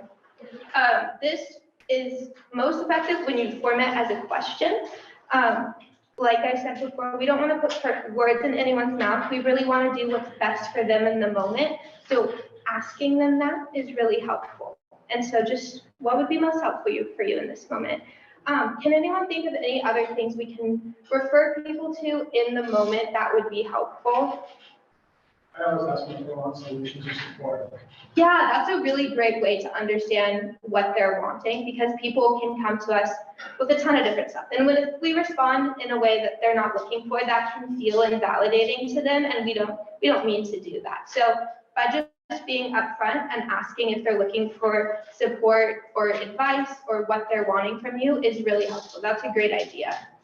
I would say approaching it like more of a question like, how about we explore this and this and this, and it gives someone space to either say no or yes, in comparison to like, I'm going to refer you to this. Yeah. There's no room to say, oh no, I'm okay. And sometimes they don't want to go that route, so. Yeah, we want them to keep the autonomy in that moment and feel comfortable being like, that's not what I want. And yeah, that just opens the dialogue further and makes them feel comfortable and safe in those situations. Does anyone have any like self-care that they do that they would tell a friend to do if they were feeling like that? Yeah. I like her share, I like everybody here, but I do think maybe like when she was saying too much to other people, it could have also maybe depend on who you're sharing this with and how close you are to the person. Like, like, oh, I thank you for telling me that, I appreciate you telling me that, how can, even said, what can help right now, or how do you think we or I can further, but also yeah, definitely. That's a really great thing to point out, is it definitely does have to do with your relationship with the person and how comfortable they are with you and you are with them. And yeah. Now we're going to go over some frequently asked questions, and I will definitely I'm going to leave space at the end to go over other questions, but I wanted to go over some frequently asked ones first. So when do you know when to use VAR? If someone's coming to you with a non-crisis problem in their life, looking for validation and support, that's usually the situations we use VAR. As I've learned this technique, I find myself using aspects of VAR in conversations all the time. It's really surprising how often you can throw things in there that people need from you. And so if we hear some of those statements, like I'm having a hard time, it's hard to cope, I'm really stressed out, and if someone just seems like they're seeking support, that's a great time to use VAR. Another question that we get is, what if I'm not emotionally available to have this conversation? It can be hard to put yourself first, but we can't pour from an empty cup. So if you feel as if you're not emotionally available to use VAR or be there emotionally for that person, that is very valid, and we don't want anyone overextending themselves. So in those situations, we just want to be honest to the person confiding in you and maybe give them another option. Like, hey, I'm sorry, I'm not up to help you with this right now. Like, I'm here for you, but I just can't be in this moment. Maybe you could talk to our other friend so-and-so. And we want you to make sure you're taking care of yourself in these conversations because it can be hard. Another question is, what if the person confiding in me is going to hurt themselves? So VAR is for non-crisis situations. If the situation the person is going to harm themselves or others, that's a crisis situation and a professional needs to be involved. So contacting 911 if it's immediate. There's also hotlines you can reach out to. 741-741 is a text hotline for crisis situations, and you can text courage to that at any time. You can stay with the person while they're texting or waiting for 911, but I do want to emphasize that if the situation is a crisis, a professional needs to be involved, and we are not asking you to be involved in crisis situations. That is a professional's job, and at that point, you can reach out to a professional and help that person make contact with a professional. I'm sorry. I just wanted to double check. You said you could text 741-741. That's the number you would text in, and you would put in. You said courage. Yes. And what is brave another one? Yeah, you can text courage or brave. Okay, I just wanted to know. You can almost text anything, that'll just get you speaking to someone like around community colleges, like if that person is answering phones, that'll bring you to that. And Katie, we do have cards. Another number that I want to interject and share that might be even easier to remember is the 988 number, which is a new national text call crisis line, and it's a warm line. This is primarily a warm line. 988 is a crisis and a warm line. So there's people, even if you're not in immediate crisis, people that text and connect with you 24 hours a day, 7 days a week. If you are in crisis, it doesn't immediately go to the police, but it immediately goes to somebody to help assess, like, what do you need next? Which is great. And we have The back of the room does have the information on it, you can keep it. yeah, and we have a little 988. Your book bag, in case you ever need it, so you can do that. Yeah, little 988 cards. It's a good thing to like put in your phone so that sometimes when people start asking us these questions, we get a little nervous. It's like, oh wait, I don't have something on my phone. We can kind of put it there to come back to. But 988 is an important one. It's brand new. It's less than a year old, and it's nationwide. Yeah. And you so simple. So another thing that comes up is obviously we want to be supportive and we all want to do our best in these situations. So a question that comes up is what is not helpful for me to say? The answer to that, if you think about your own times where you've confided in someone and you've left the conversation not feeling good, you felt invalidated, the statements they said to you are things we don't want to say to other people. So we don't want to invalidate people, we don't want to judge them, and we don't want to compare their situation to our own situation or another situation. So can anyone think of an invalidating statement that's been said to them or another person that would just really not be productive? Yeah. I know exactly how you feel. Yeah, so that's usually not helpful, yeah. Be like the comparison thing you said, like, well, at least you're not this or that. Yeah. I would say it's subjective to a person anyway, whether in that moment. So. Yeah, exactly. I do just want to say, sometimes I think that there's a confusion between comparison and relation. So you may say something to try to relate for connection and understanding with that person, and then comparison. And I'm interested in figuring out what the threshold of those two are. Yeah. Sometimes people go, they're trying to relate to the other person and come from a place of empathy by expressing something they went through and maybe highlighting their strengths and what tools and how they coped with that situation. And sometimes people can then transfer that to, oh, you're making it about you, or you're trying to compare your situation, when really you're just trying to look for more connection. And no, I understand to a degree. I was in a situation like this. These are the tools that I use. So I'm interested in discovering what those differences are. Yeah, I think it's a difficult balance, and I think like we all perceive it differently. Like everyone has if someone is saying, oh, I went through something similar, this is what happened, and this is what I did, we would all kind of take that differently. Some people might feel invalidated, and some people might be like, oh yes, like they get it, awesome. So I think just like asking in that moment and being like, hey, I did go through something similar. Would you like me to tell you about it? And that way we're really getting a gauge on like what is going to work for them in that moment. But it is a hard balance. And I do find myself in those situations, like when I have gone through something similar, like I want to share and I want to be like, this is what worked. But sometimes that's just not what people are looking for. So just asking can be helpful. But it is a hard balance to find. And like it all has good intentions behind it. So just knowing what's best for the person and asking them is probably what's going to be most helpful.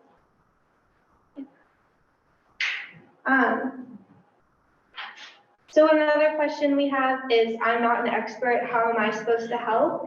And we just want to emphasize that you don't have to be an expert to help, and that help can come in many forms. Being there in the moment and doing your best to help is the most we can ask for. And that means that you're trying, and that's all we want you to do. If it feels like a situation for an expert, definitely refer to an expert, refer them to an expert. But we recognize that we're all just doing our best to have these conversations and be supportive in the moment, and that's the most we can ask of anyone. So at this point in time, does anyone have any other questions right now?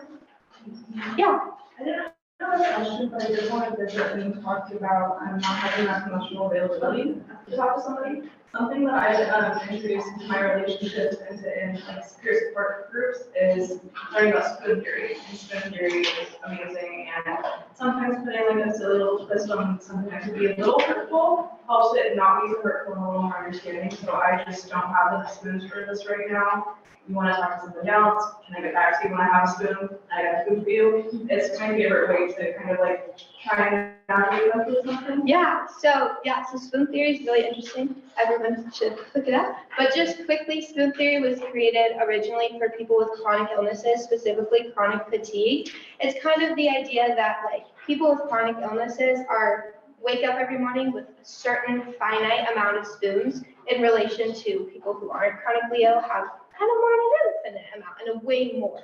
So everything people do takes a certain amount of spoons, and at the end you're just left exhausted. And so it applies to mental health and our emotional availability as well, is there's only so much we can take in a day, and that's totally okay. Sometimes we don't have the spoons to deal with a hard conversation, and I love wording it that way because I love the spoon theory, and I love wording it that way. Exactly, it kind of lightens the of the conversation. So that's a really great way to phrase it. Yeah. Did anyone have any other questions? I have a question first, and Oh, so there's been times in my experiences that I don't know if anyone else can attest to this, but when you open the door to receive what someone's going through and it turns into them wanting support to them venting, to then the venting becoming a little, perpetuating a lot more serious emotion, which then can turn into a crisis. So I guess my question is, I feel like sometimes when you open that door and there comes to a point where someone wants to share and receive support as opposed to venting, and then perpetuating even more emotion, grandiose emotion, what would you suggest to mitigate that? yeah. Those circumstances? Yeah, so if you're finding the conversation becoming really intense, and maybe at the beginning of the conversation, you had enough, so now it's getting a lot. I would say open communication is really, really important. Sometimes you both need a break from the conversation. Changing environment is really helpful. Like we're sitting inside right now. Hey, why don't we go sit outside and continue this conversation? If you're having those heavy conversations when you're hungry or thirsty or tired, they're usually not as productive. So pointing that out in the moment, like, hey, why don't we get some food and keep talking about this? If it's reaching the point where it is becoming a crisis, staying present in the moment and recognizing that it's escalating to that point is really important. And then suggesting the 988 or the 741 hotline, suggesting a professional resource, and just staying present in your body in the moment, recognizing how the conversation is making you feel and if it's something you can continue to handle, and then communicating that is really important, because take care of yourself. And yeah. Thank you. That was great. I think help know that, just if I can. Yeah. All of our answers, I'm like, wow, yeah. I'm saying I hear like pitch it, I'm like, oh my God, anyway, but I think just as an audience person, another thing is saying, noticing, like when we notice that they're doing that, like, wow, we started off like this, and then I noticed that you're kind of like venting and it's getting you more upset, and just saying, had you noticed that, right? Like sometimes that happens, like we're talking to our, we talk about situational people, like we're talking to our people, and right? Yeah, if we're talking like to someone else who may not have done that, it's like, oh, wow. No, I hadn't. And so somebody reflects that back or shares that with me, it's like, yeah, like the more I talk about it, so something must be going on. Maybe I do want to talk about this, or I do want to write about this, or I do want to like spend more time on it. And maybe this isn't the thing, because maybe what I came to you with isn't the thing. And by reflecting back what you noticed, like just, oh, we started here, then it kind of got bigger. It's like, whoa, had you noticed that? Sometimes we don't, like we're just talking, we don't even realize that like our voice is at this decibel and our intensity is here, right? Because we're just like, woo, and so it helps to have someone say, oh, yeah, then you kind of come back to your body and check in with yourself and say, oh yeah, there I was. And you know, it's not therapy. It's not even like we have to say, oh, maybe you should talk to someone, right? It's just that, maybe you just notice and sit with that and like then tend to it. Let's see what else would help. Would it be one of those things, or would it just be like, wow, you're right, I need to sort this out?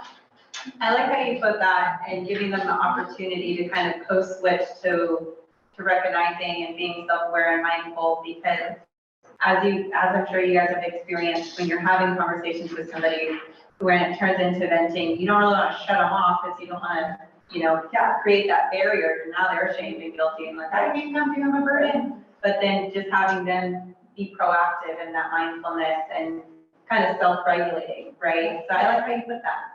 Thank you. Yeah. So we have an example situation I'm going to go through, and then we'll have another example where you guys can come up with the VAR steps and answers. First, I'm going to show you an example. So an example situation is your roommate is stressed about midterms and is having trouble sleeping and concentrating. He comes home one day frustrated by the response he had received after confiding in friends.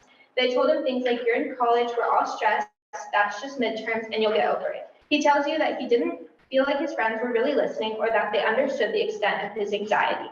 It wasn't just about exams. So first we would use got lost. So our response. First, we're gonna validate the emotions. So that sounds really difficult. It's natural to feel overwhelmed and stressed during exams. It makes sense you're feeling that way. We want to just be like, it makes sense you're feeling that way. Midterms are hard, exams are hard. Like, I'm sorry that's happening. Then we would appreciate his courage, especially after he's been invalidated. It can be really hard after you've already been invalidated to try to reach out again. So we really want to make sure to appreciate that. I'm glad you shared this with me. I know it's not easy. Sorry your friends invalidated you. Like, your feelings are valid. And then referring him to appropriate skills and support. It might be helpful to talk to someone about how you're feeling and what's keeping your mind racing, and have you tried engaging in some self-care activities? I know exercise helps you relax. Have you been to the gym lately? So in this case, they're roommates. They might know each other's self-care activities pretty well. So you're able to take what you know about the person and be like, hey, have you been to the gym recently? Maybe that might help you feel better. It seems like they're on a college campus, so usually college campuses do have mental health resources, and that's something they could go walk to together and like, hey, let me take you over there. Like, we'll go together. I'll be there when you're done, and we'll go get food. Let me help you out with this. So does anyone have any questions about the example? Okay. So on your pieces of paper, on the other side, it's the not colorful side. We have a situation. So the situation is your friend comes to you crying, saying that they're feeling overwhelmed with work and school and don't feel like they have enough time to get everything done. They're worried they'll fail their classes or get fired from their job because they don't have enough time to put effort into either. They seem visibly distressed and worried. So our first step is validate. So if you want to, can talk to other people in the room. I think we passed out pencils too, maybe. Write down what you would say to validate their feelings, or think about it, talk to people about it, where we can give you a couple minutes.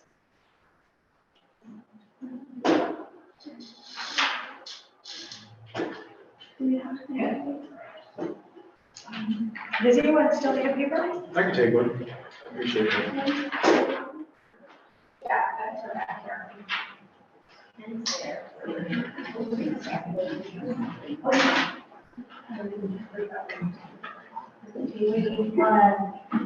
Go over the.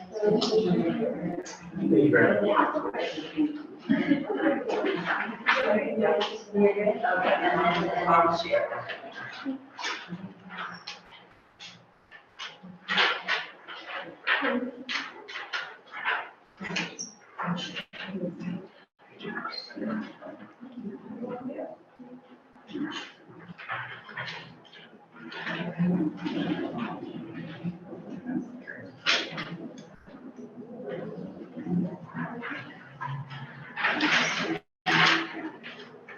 right, we'll take like 1 more minute.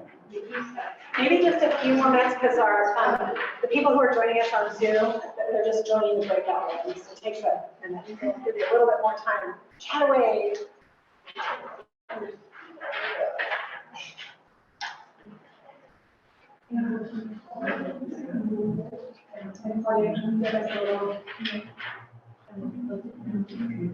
It gives them 60 seconds.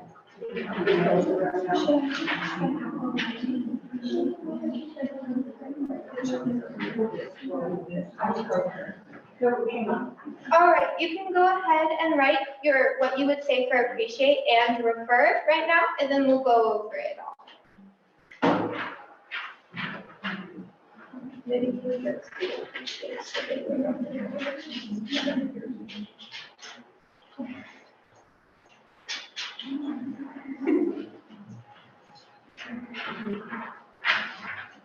So we'll go through the 3 steps. What can we say to validate? What can we say to communicate that we appreciate them confiding in us?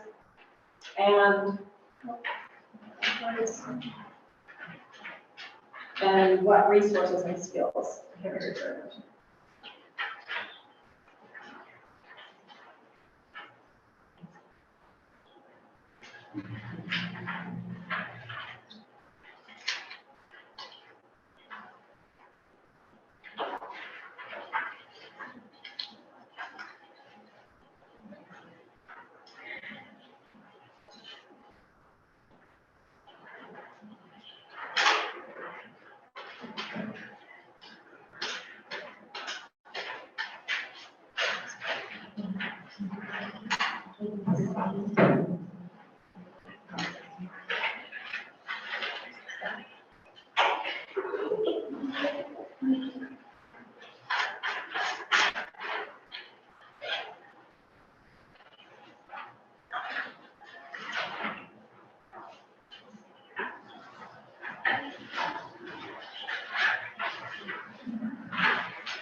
Okay. All right, it looks like most of us are done writing. If you're still working on it, keep going. So what did we come up for validate? What would you say? Yeah. I hear you've got a lot going on. That must be really frustrating. Yeah, and that's validating those emotions that they're feeling. And like we talked about earlier, kind of repeating back to them what you heard. That's really great. Yeah. Yeah. Okay, so this sounds like there's a lot on your plate. It makes sense for your sense of stuff. Yeah. So yeah, making their emotions, like validating that, being like, oh, that does sound like a lot. Like that makes sense you're feeling like that. Did anyone else want to share their validate? I just said, going to school and work must be really hard. Yeah, that's a really great validating statement. All right. And what did we get for our appreciate? Does anyone want to share theirs? Yeah. Thank you for letting me know what you're going through, and I appreciate that it takes courage to share your struggle. Yeah, that's really great. I like that was like a little two-parter. I like that because you're validating the courage after you've validated the courage, and then you're also validating their connection to you and them trusting you. Yeah. Kind of just the same as everyone else's, but I think it's important to sometimes just say the person's name, like thank you, Jaden, for sharing. It just makes everything a lot more personal. Like that one thing makes a little. Yeah. That's a really great addition, yeah. Yeah, and then, does anyone want to share what they got for refer? Yeah, I said, is there anything that you feel accomplished and something small that you feel you did well? Do you want to make a list to focus on for the week? I like to include things that I've already done to help and progress. yeah, that's really great. Those are a lot of really helpful things. I think sometimes when we're feeling overwhelmed, it can be hard to like recognize what we've done. And so having them look at that is helpful. And then also what they can do moving forward. For some people, like looking at it on a list is really helpful. So that's a really great thing to refer them to. Did anyone else have any referral they'd like to share? Yeah. You could just say like, first, is there anything I can do for you right now? Like, is there anything that can just help in the moment? And can I offer my thoughts or some advice, or are you just looking for an ear? Kind of like what he was saying. Yeah, that's really great. Yeah, and refer is a really great time to ask that question. Like, what are you looking for from me right now? How can I be there for you? That's a really great time to use that question. And then I want to reflect. How did it feel to use the VAR method? And do you think you could use this in your everyday life? And if not, maybe what are some barriers that might come up if we can talk about those and figure out a way that we do feel like comfortable using this in everyday life? You can totally use this in everyday life. It doesn't have to be a stressful situation. It could be an argument you have with your boyfriend, wife, whatever, you know, as long as it'll alleviate it, because it'll get them to be heard. And that being heard alleviates a ton of stuff. Yeah. I mean, it can like relax and confuse a situation like that. Yeah, it's a really great conflict resolution. I work with little kids and I use aspects of VAR all the time, which is part of teaching. But the validating, like, oh, I hear you're really overwhelmed. Like what can we do? And like, I use it with kids all the time. So if you're a parent or you work with kids, using the validate or the appreciate is really, really great with young kids too. Yeah. I think one of my issues that I have with using is like it's something that I've implemented a lot in my life already, just not having, the exact rules for it or like what steps to follow, but kind of my dialogue between my my partner or my best friend or, my mom or something. One issue that I have come across is, I'm trying really hard and I feel like I'm doing really well with VAR and I feel like I'm constantly validating and asking what they need and I'm listening intently. And then when I have a problem with it, somebody feels like they're always just trying to find a solution. And today I couldn't find this room, for example, so I missed our first thing that I signed up for. And I called my boyfriend and I was like, in tears. I was like, oh my goodness, I feel like I'm stuck somewhere and I can't do this right now. I feel super overwhelmed. And we were like, well, ask someone for help. I was like, that's not my solution. I don't need you to find a solution for anything. I just need you to validate me for 1 second. Because that sounds hard. Great job. Yeah, and that can feel so frustrating when someone isn't giving you the support that you're looking for. I taught my boyfriend the VAR method because I was like, you need to know this. Because I was using it with him, and then when I would have an issue, the same thing, I was like, why don't I feel good about these conversations? And so I taught it to my mom, I taught it to so many people because it's it really can help us feel so much better about those situations and our relationships go 2 ways and we both feel supported, which is a healthy relationship. Yeah, do you want to say something? Yeah, I was actually just going to respond to what she was saying. I had to learn for myself, so I didn't get myself more frustrated when I already was. That when I reach out to somebody, I can leave with saying, okay, I'm very frustrated or whatever right now, and I just need an ear, or I'm really looking for advice. If you leave with that can take some of that relief off them too, oh wow, what do they want from me? You just leave and say, I just really need to vent right now. I call my little sister, hey, listen, you don't have to say anything, I just need to go off. Yeah.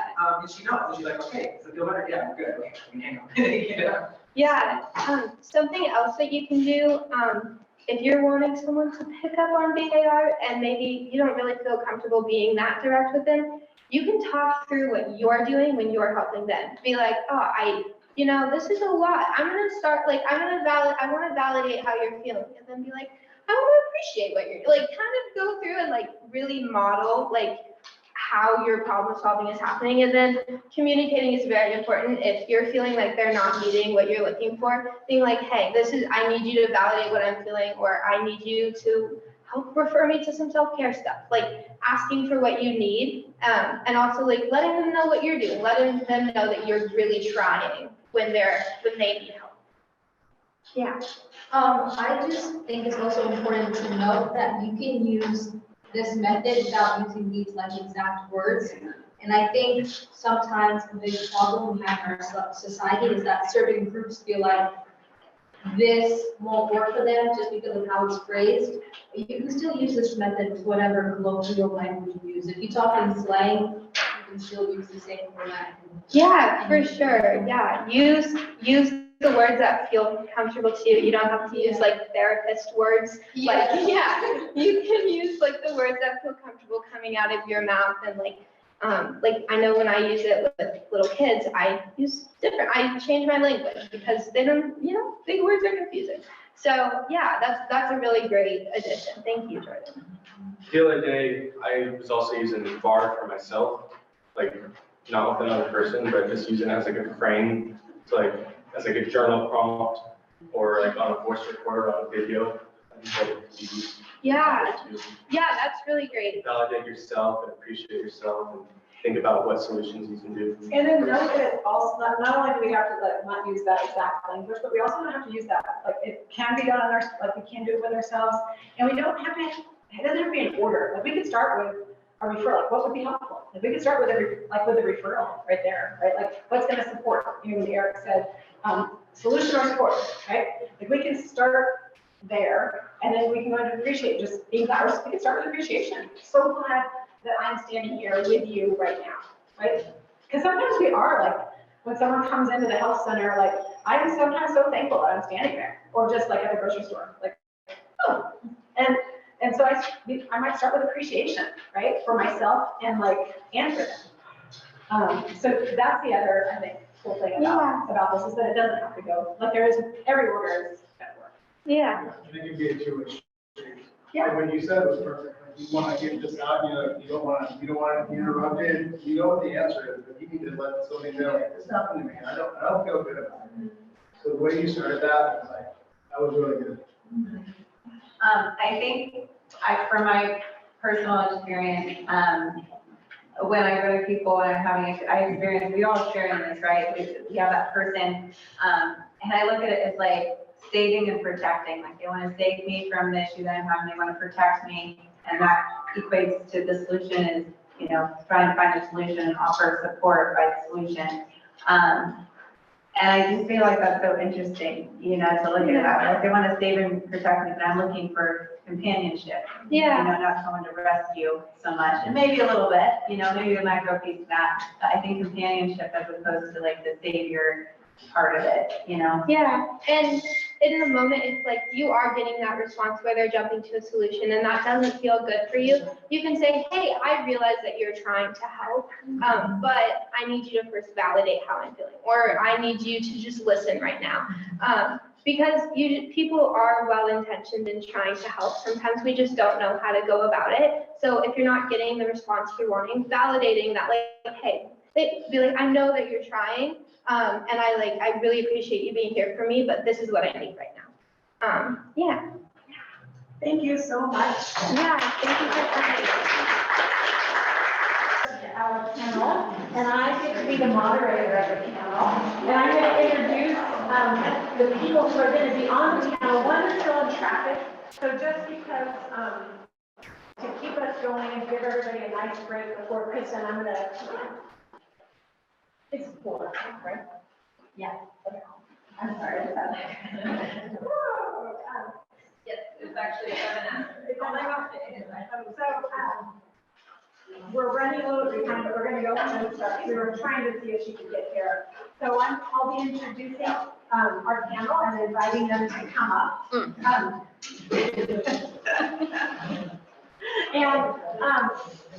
so I'm going to start with Michelle. And this is Dr. Michelle Donahue Mendoza. She is the Dean of Student Services, and she is representing, well, can answer questions in terms of student services at Cabrillo, and also human resources and resources for employees. And then next, I'd like to invite Cheryl's Traffic, our Active Minds Club member, who you met earlier, Jaden Shepard, President extraordinaire, President extraordinaire. And then for Student Health Services, Erin Johnson.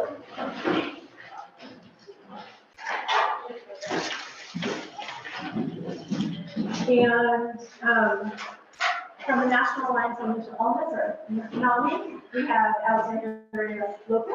Welcome. Hi. And coming shortly, and I'm going to put another chair up there, will be Cheryl Kern-Jones from our Accessibility Support Center. And so, and you'll be able to ask questions as well.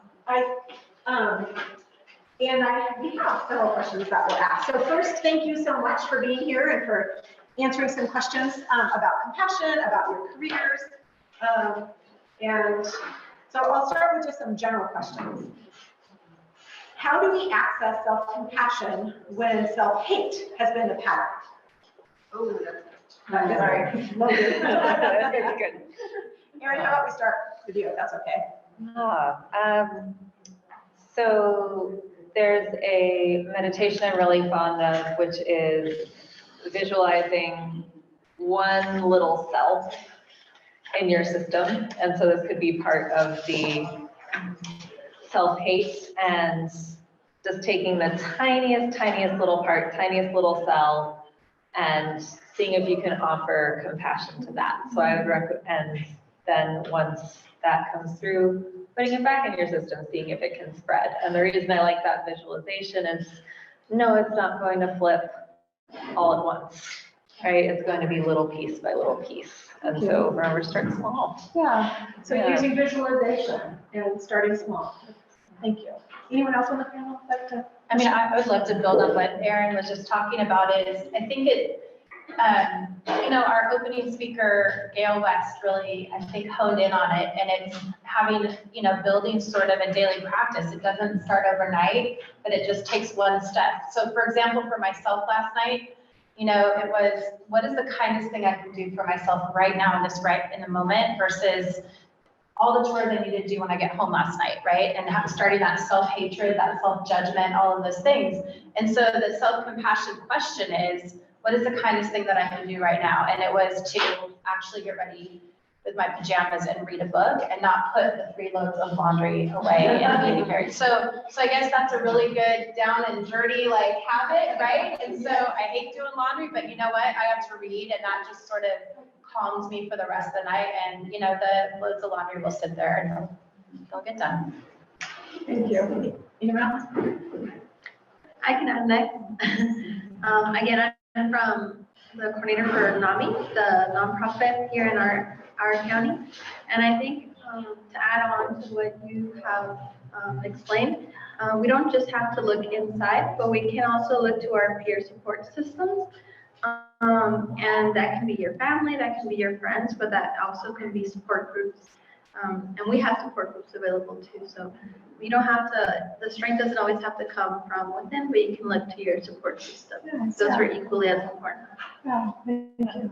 Yeah, to add to that, I would say try talking to yourself the way you would talk to a good friend or a child or someone you care about.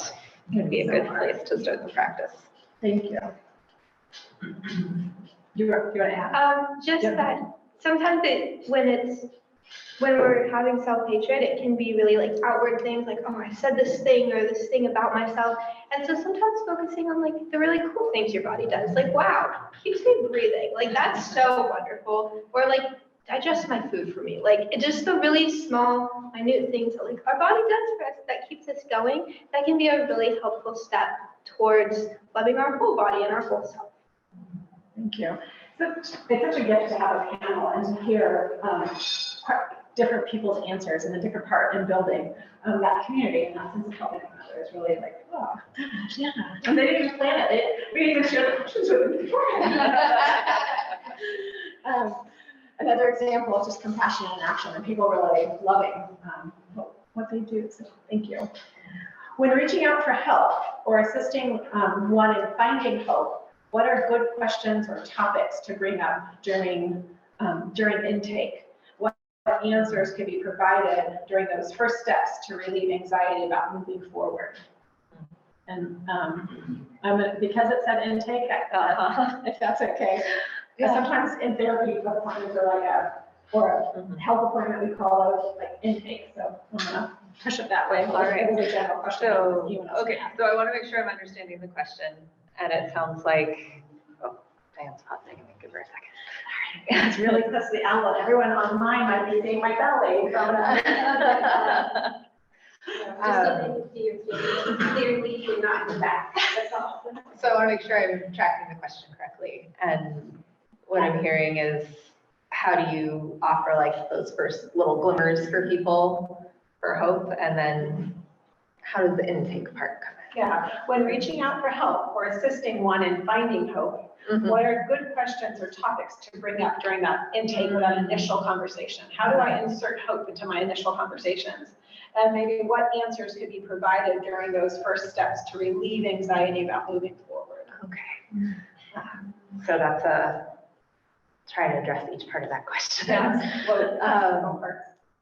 So hope is interesting. I sometimes will ask people not so much what gives them hope, but what makes them feel alive and what makes them feel engaged. Because someone who has been without hope for a long time, it's such a foreign concept, or even they're tired of being invited towards it. So helping people connect with even the tiniest glimmer of what lights them up, helps them feel alive, things they care about. So I know, and to also help remind them. And then sometimes gratitude practice, and that's become a real buzzword, so I'm kind of hesitant to suggest it sometimes, but just finding the small spots of relief, noting them throughout the day, like even as a journaling practice. Moments you even just feel neutral, just to break up kind of the monolith of the hopelessness. Thank you. Anyone else want to add to that? In terms of adding to hope, I guess, one of the things that I kind of do when I help, I'm on the NAVI helpline, and something that I try to practice not only when I'm on the helpline, but when family members or whoever comes up to me they want to vent. We usually want to bring hope. Before we do that, the tendency is to bring solutions or advice. And what most of the time, I would say 90% of the time, it is active listening. And that's listening not to answer, but listening to understand every word that somebody is saying, so that they truly, although you can't truly be in the experiencing what the other person is, you're trying. And I think when somebody gets that authentic listening, that sparks some hope. Thank you. And maybe Michelle, I'll direct this to Michelle also. It leads or manages our student support care team. So if you see something on campus, you say something, you do something, and we have a just report it at the bottom of each page to support one another and our campus community. And as part of, sometimes that leads to discipline. Most often it leads to support. But sometimes people are coming in and they're really feeling maybe without help. So how would you assist in people in inserting that hope with someone who may be struggling with a grade or struggling with a process on campus or struggling with themselves? And actually, I was going to jump in next, because I think oftentimes in those of us that are in the helping profession, it really starts with us and sort of taking that breath to say, for me, I'm going to reach out to a student that might have a complaint about an experience on campus, has a grade dispute, has some concern that they want to share with me as the dean of students. And so before I pick up the phone and call, or before I invite them into my office, like taking a breath and making sure that I've done whatever I need to do to be mindful and present, because I think you really have to do that to be in that authentic listening space. And I think oftentimes, I also know that sometimes my title can get in the way with leading a student. They get nervous or anxious around who I might represent, and or how I look and how I might be needing to relate to that student. And so for me, it's really, I don't ever want to start with you're in trouble, so you're meeting with the dean of students. Is how is your semester going? And I really am looking forward to connecting with you right now. How can I sit here and listen to you? Because that's really the most important thing, is to listen and find out what's going on. And I think also to really help an individual know that right here, I am holding a space for them in a confidential way, so that they can do what they need to do in that moment and feel safe and warm and welcoming. And so I think those are the sort of the context that I want to set for us when we're thinking about having a conversation that gets to hope, or that gets to feeling supported. I think those pieces are very important too. Okay. So what do you like about your job? And I'm gonna start with you, if that's okay, Judith, your job as being Active Minds president. What do you like about your job? How did you start to do this stigma reducing work that Active Minds does? And any suggestions if you wanted to be a part of a club or start a club or do stigma reduction? Yeah, so I also work for Student Health Services. I was like originally the California Community College Foundation hired me for Cabrillo, and then Cabrillo hired me for Cabrillo. And so I worked for both, and through the California Community College Foundation, I got trainings on VAR, on crisis hotlines, on CalFresh. So I got a lot of really in-depth information about that. And then through Cabrillo, I got to learn about a lot of local resources like NAMI, and a lot of our Cabrillo-based resources like the food pantry, and made me really realize that I love doing outreach. And then I changed my major because I realized how much I like doing outreach. And then I got to be Active Minds president this semester and do even more outreach and really working with students, and meeting students and figuring out what works best. And I get to plan events. We have done journaling. We're talking about end of the last semester. At the end of the semester, we did a de-stress event in arts and crafts, and seeing what works for students and what students don't know about in terms of mental health, and how we can make this a better campus for supporting people's mental health and starting conversations about it. And yeah, I don't know, I've loved all of it, and I love doing the outreach and learning about all the cool resources. And yeah, so I would say if you're interested in that, Cabrillo, all ASC and the hub and Student Health Services, and the STEM Center, everyone is hiring and wants to teach you about the resources that they have, and takes volunteers, and there's so many opportunities. And then every time I've been interested about something, I just email the person and say, hey, I'm interested. Can I volunteer? Can I come talk to you? I just want to learn more. And yeah. Thank you. Who would like to answer that question next? It's what do you like about your job, and how did you start doing the important work that you're doing? And then any ideas or suggestions for people who might want to do similar work? That was interesting. I actually wanted to start working in student services in a college like this. And I didn't see myself working for a nonprofit, but one of the things that drew me into student services is helping meet students where they're at, and really anybody where they're at, and trying to help them get the things they need to keep on going. And so when I found myself for NAMI, and coordinating for not only outreach, but a lot of equity work, in the community, in Santa Cruz community, but also for Spanish speakers and those coming from cultures where you don't speak about mental health. That's what really drives me for my position, what I'm doing now.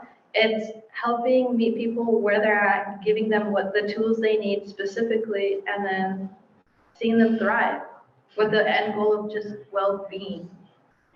So, thank you. Any suggestion? To someone who might be interested in doing nonprofit work or student service work? My suggestion would be getting out there, reaching out really. If you try out different things and reach out to different people that you didn't think, but you're just like, oh, it's a long shot. That's kind of how I ended up here. And I always heard when I used to do things too when I was in grad school, how people ended up in their positions. Usually people say, I didn't see myself here, but I like it. So just go on the journey and you'll find opportunities. They'll just come up. I don't know how, but they come up. And people say that and you don't believe it at first, but it does happen. That reminds me, when I first got I found my internship when I was in graduate school, I was coming back from the beach. I had flip-flops on, sand all over myself, I'm wearing a short dress today, but normally I don't. It was like a beach dress, short dress, and I was like, and I just saw this logo, and I was like, I'm gonna check it out, see if they were, back when I did applications and everything online, 20 years ago. And there it went, and it was like, and I was there for 12 years before coming here, but it was, I didn't expect it. They just come up, and so just like, follow that feeling that you get, like, you should check this out. So I told you all about her that we know, and you're at the Compassion in Action Conference, so we're all totally understanding and appreciating that you bought traffic to get here. So thank you. Thank you. Yeah, I will let you get settled and we have some questions for you. Okay. This is Erin Johnson. Hi, everybody. She's at the Accessibility Support Center and a learning disability specialist here at the college. Okay. Would anyone else like to answer that question of what do you like about your job? Yeah, I can. So I think for me, there's a couple of sides to my job that I really, really enjoy. The first one is certainly to be in this place right now and honor and cherish the work of the Student Health Services team. And what they've produced with this conference. I mean, this is like a great day, to be a Dean of Student Services and watch the team just bring this to life. My job is not so much student front facing anymore. When you're a Dean of Students, you're sort of more supervising and supporting programs and people that work with students. And so I would say the best part of my job is really getting to support the staff and faculty that report through the Dean of Student Services office and being with them. And so oftentimes going back to that previous question is making sure that I'm mindful and present for an individual employee that might come in and be having a hard time or what have you. So I feel like the employee morale is really the best part of my job right now and supporting individuals as they do really important work to support student success. So that's where I'm at now. I feel like that's a big contribution that I make. And if I can help my folks fill in gaps where they need me to be, like sitting up here right now, sign me up. I'm happy to be here for them. So, and a suggestion for someone who might be interested in being a Dean of Student Services, a VP, an administrator. I like the initiate sort of your own learning and growth, like that's already been mentioned is, I think there's some self-directed opportunity where you can really,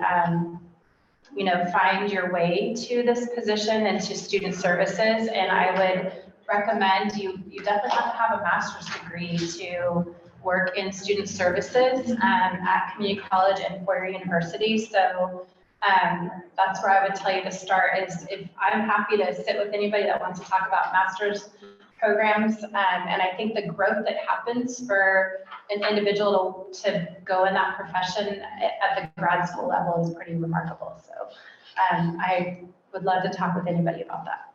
Thank you. What do you think? Pretty fun, huh? I want to pause for a moment. I have lost 3 pages of questions. But is there a question that any of you would like to ask at this point? I'm going to give you another opportunity. But I think the second question that we all had a little confusion on was me. I'll take that. Didn't really word it that well, but everyone says to get help and they say, just reach out and it would be so much better. But how do you start that conversation? I've been through so many therapists and every time it's still just so hard to get an inch of hope, to like show up in myself and to not just have them listen. I don't always want to just be heard. I need to help to start that conversation. So what can we do as people that are, might be seeking help? What can we do to start that conversation and to kind of initiate that hope for ourselves, to kind of get our needs met? Can I ask for clarification? Just a little bit, are you talking about approaching to start the process of getting services, or are you talking about within the room, like in Within the room. So let's say, okay, I've got a therapist, I don't know how to start that conversation, I'm jumping in, I need some help. How do we start that conversation? well, you might ask for a directive therapist. So like therapists come and all, have all different backgrounds and ways of working with people. And sometimes when we're not quite sure, working with someone who's a little bit more directed can really be helpful because they're me right there. Let's go right there. Where and I can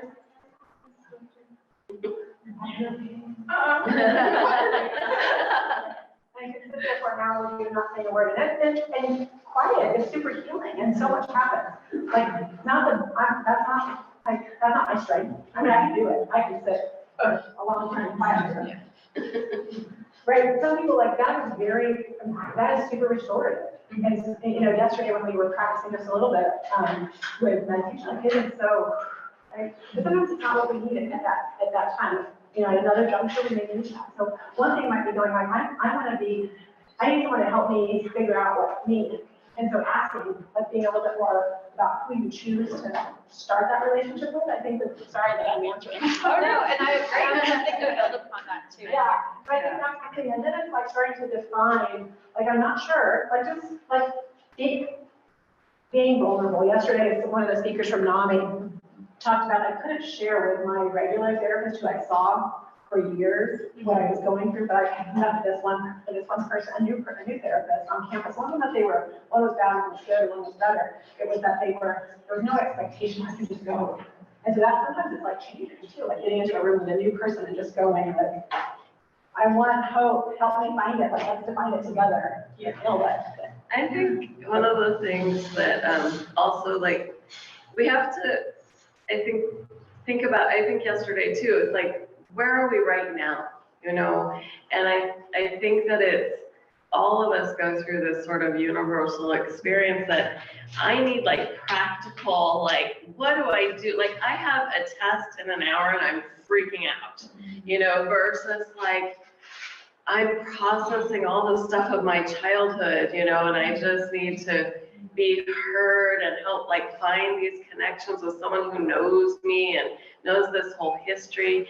And it might be that it's both, with us in the same. So I think the style is important for the overall goal of your therapy.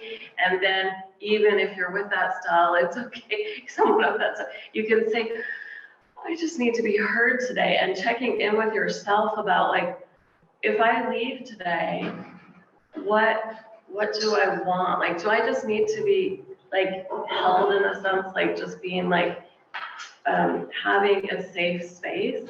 And sometimes therapy is that space where I'm going to deal with all this stuff because I'm needing, there's so much going on in my life that I need to kind of just know that I can go there and unload and do that. And sometimes it's very practical.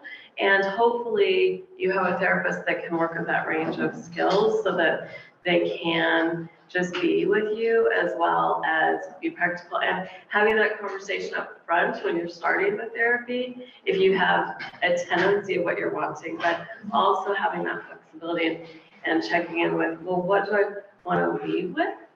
And that, I don't know if that can help with words, or just I'm having a lot of trouble figuring out how to say what I need, so that then they can help you to figure out what it is, or saying, I like what's going on, but what we've been doing, but right now I feel like I need something else. I'm not sure what it is. And then the whole task of that session is, let's get you what you need now. Let's figure out what is going well, what isn't going well, and they can help you with that. It doesn't have to be like you have to know what it is. I'm Erin, and then Erin, and then Michelle.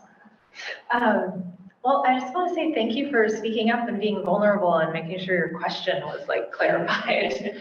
Thank you for doing that.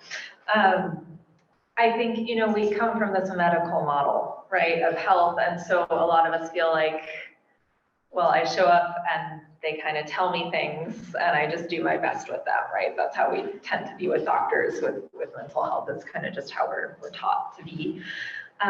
You can absolutely interview your therapist. Like most therapists will have a consultation, hopefully, and if they don't, that might be a sign right there. But most of them will have a free consultation where you have like a 15-20 minute conversation and you can say like, what's your style? Are you directive? Like, do you have a really structured way you're going to work with me? Is it going to be more into feelings?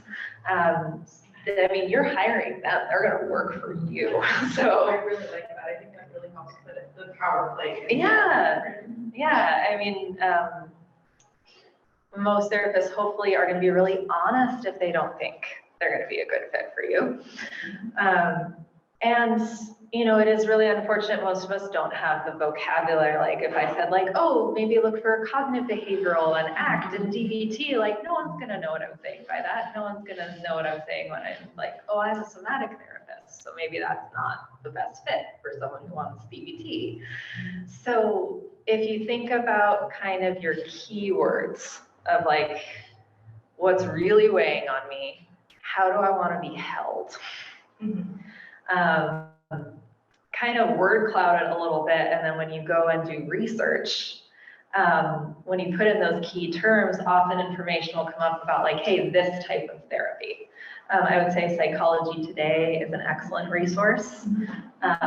They can really help you refine your search. They also have a lot of information about what therapy is, so you can go on there. There'll be a list of someone's like expertise or modalities. You can click on the link and it will explain it to you. I don't know if that answers your question. Okay, great.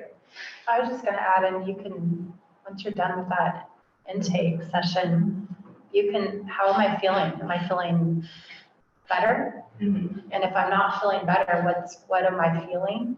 And it's okay to say that therapist isn't for me. Because I think, you know, when Erin said you can be the driver in that process, I think that's really important because even at Cabrillo, I know students don't all connect with so-and-so as a mental health therapist, right? We have a number of different options. And it doesn't mean you don't, if you don't like this one counselor, it doesn't mean, and we say that about academic counseling too, like go to where you feel connected. Yeah, I mean, so there's, you know, I think it's really important, and you're the client, you're the customer. I would say that if you're ready to do therapy, that's the most important thing. The fact that you want to do that work and really kind of excavate some challenges for yourself, I think that's the most important thing. Absolutely. And intake with anything, whether it's academic counseling, it's social support center, it's mental health, it's physical health, those are typically really hard sessions. First sessions are really challenging and a little frustrating because maybe you told your story never, this is your first time, and so it's super vulnerable. Maybe you told your story 100 times and it's exhausting and you're tired of hearing it. And so that session can be really tricky. And so addressing that as well, right? Because sometimes we just don't like the first session. It may not be that the match of the relationship didn't work or that what we needed didn't work. It's just that the session itself is like, I just get past. And it's not saying anything about the therapist per se, like you're saying, like, you know, our styles are different. We all know that we can't work with everybody. We don't have expertise in all fields. We don't work in all styles. You know, sometimes it's just, who knows, it's pheromones or something, just how you feel, you know, it's just your personality. It doesn't mean, like I work with a great team and we have some students who come in and they're like, anybody, whoever, and others like, I want to see this person, I don't want to see that person. And sometimes it might be a comment about how if they felt like we weren't doing a good job, but a lot of times it's just style, it's just what feels right. And I think the people on the receiving end know that. You don't need to take care of your therapist. I struggle with that. That's okay. I don't want to bring them. Yeah, I do want to say though that when you feel totally hopeless and you are still trying and you're still reaching out and you're trying to get your needs met, that's actually the strongest example and evidence of hope that there is in somebody. Yeah, thank you. So, question for Active Minds, that's okay. How can I get more information about the club? Yeah, so Active Minds, we have an Instagram account where we post our meetings and our other resources. So it's Active Minds Cabrillo, that's the name of the account. And that's where we kind of post all our information. Canvas? Yes, we also have a Canvas. Claudia will post things on Canvas and send messages out as well. And the ICC, probably. Yeah. Oh, yeah. The ICC, Cabrillo page has information on our club as well. And ICC is Interclub Council. Yes. Here's a question for me. Is there a way to get low to no cost mental health counseling there? Yes, there is. And if you're definitely interested, I would suggest calling our helpline. I will say that it's not a crisis helpline. It's more, I have questions about mental health. Is there resources? Is there affordable therapy available in my county, in my region? And we can totally help you connect with those people. And I do want to say I have a PDF. I don't have a physical copy, but the behavioral health, Santa Cruz County Behavioral Health just released a pocket guide. I don't know if it's over there. I'm struggling to get copies of that, but there's a PDF version. Yes, we just took them down to take them to Crocker, but we have some here and they're like fancy brochures. The PDF version is great, but they're cardstock and they're really great with a lot of local phone numbers and resources. Yes, and they have affordable options on there. And like I said, our helpline, you can reach out and just Google NAMI, Santa Cruz County. Super, thank you. This is a question for the Accessibility Support Center. Cheryl, can the need for accessibility/accommodations be acknowledged without a diagnosis? And then the second part of the question is, what if I identify and issues are present, just haven't been labeled yet, just haven't been diagnosed yet? So we, in the Accessibility Support Center, we work with students who already have diagnoses and labels, and they know what's going on. They know, what kind of disability, or, if it's a mental health issue, a physical health issue, learning disability, something that is impacting their education. Then we work with those students. But we have a lot of students who come in and they're just referred by their instructors, or they're self-referred. They come in on their own because they've had some sort of a academic or learning struggle, and then it is our job to help you to figure out what's going on. And so we cannot just set up accommodations for anybody who asks for them. Like if anybody walks in and wants more time on tests, for example, we can't just say, oh, sure, you can have it, but we will work with you to try to figure out what's going on, why you're needing more time, and how you might be able to get access to accommodations. And we can provide provisional or temporary accommodations while we're actively working together to seek some sort of way to get you qualified for services. We can only do that for one semester. We're not allowed in the state to do it beyond one semester. A lot of colleges don't offer that at all.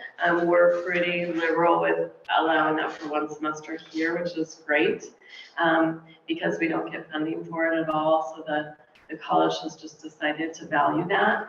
And then we work with the student and whoever we're referring to. So we have an extensive process that we go through, which is a long intake that looks at many different possible ways you might be able to qualify. And there's lots of ways that people can qualify for services. One of them is going to student health services and working with a therapist there who feels like they can provide a diagnosis for eligibility for temporary services. So if somebody has anxiety or depression or something like that, they can do that. If it looks like someone might have a learning disability, we do learning disability evaluations. And so we do lots of different things, or we can help you figure out, maybe something in terms of your medical records with your doctor. So there's actually, you kind of touched on the follow-up question, and that was, is there any kind of assessment that's done for an entry-level student to know whether they have a learning disability? So we don't, that's not done for any student, but if students are interested in the learning disability evaluation, they can come to us and ask about it.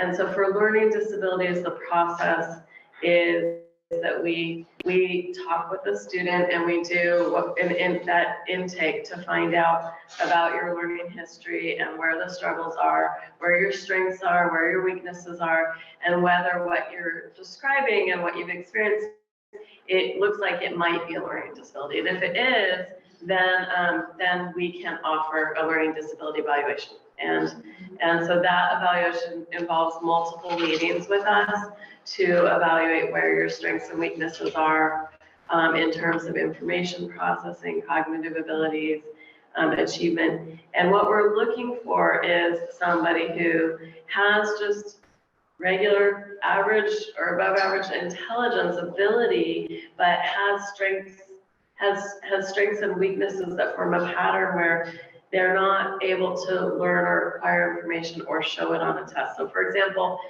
we have a lot of students who come and they're doing great on their homework, they understand the material, or they're doing okay, good enough. They might be doing great, and yet their tests don't reflect that. They go blank on tests, they run out of time on tests, they're not able to think and express themselves in words on the test, in the essay test, or the reading and getting through the multiple choice, they get confused by that. But they understand the material. And so instructors will refer students and they'll say, I know the student's doing really well. They ask great questions in class, they're doing their homework, and yet their tests don't reflect that. Or other students will, be able to learn the information, but the lectures go so fast that they can't keep up, or they can't pay attention to keeping notes and watching the lecture at the same time. And so the process of learning and bringing information from out there, learning new stuff and bringing it in, it takes them a little longer, or their reading is really, really slow. But they can understand it, it's just slow, or they can understand the lecture but not the reading, different things like that. So we work with students to figure out what is going on with their learning. And the process is helpful in and of itself. For students, a lot of students go through that and gain a lot just from going through the interview and the process, because we work with them to identify study strategies and ways that they're approaching their learning that are working and not working, and why, and things that they can do to work around.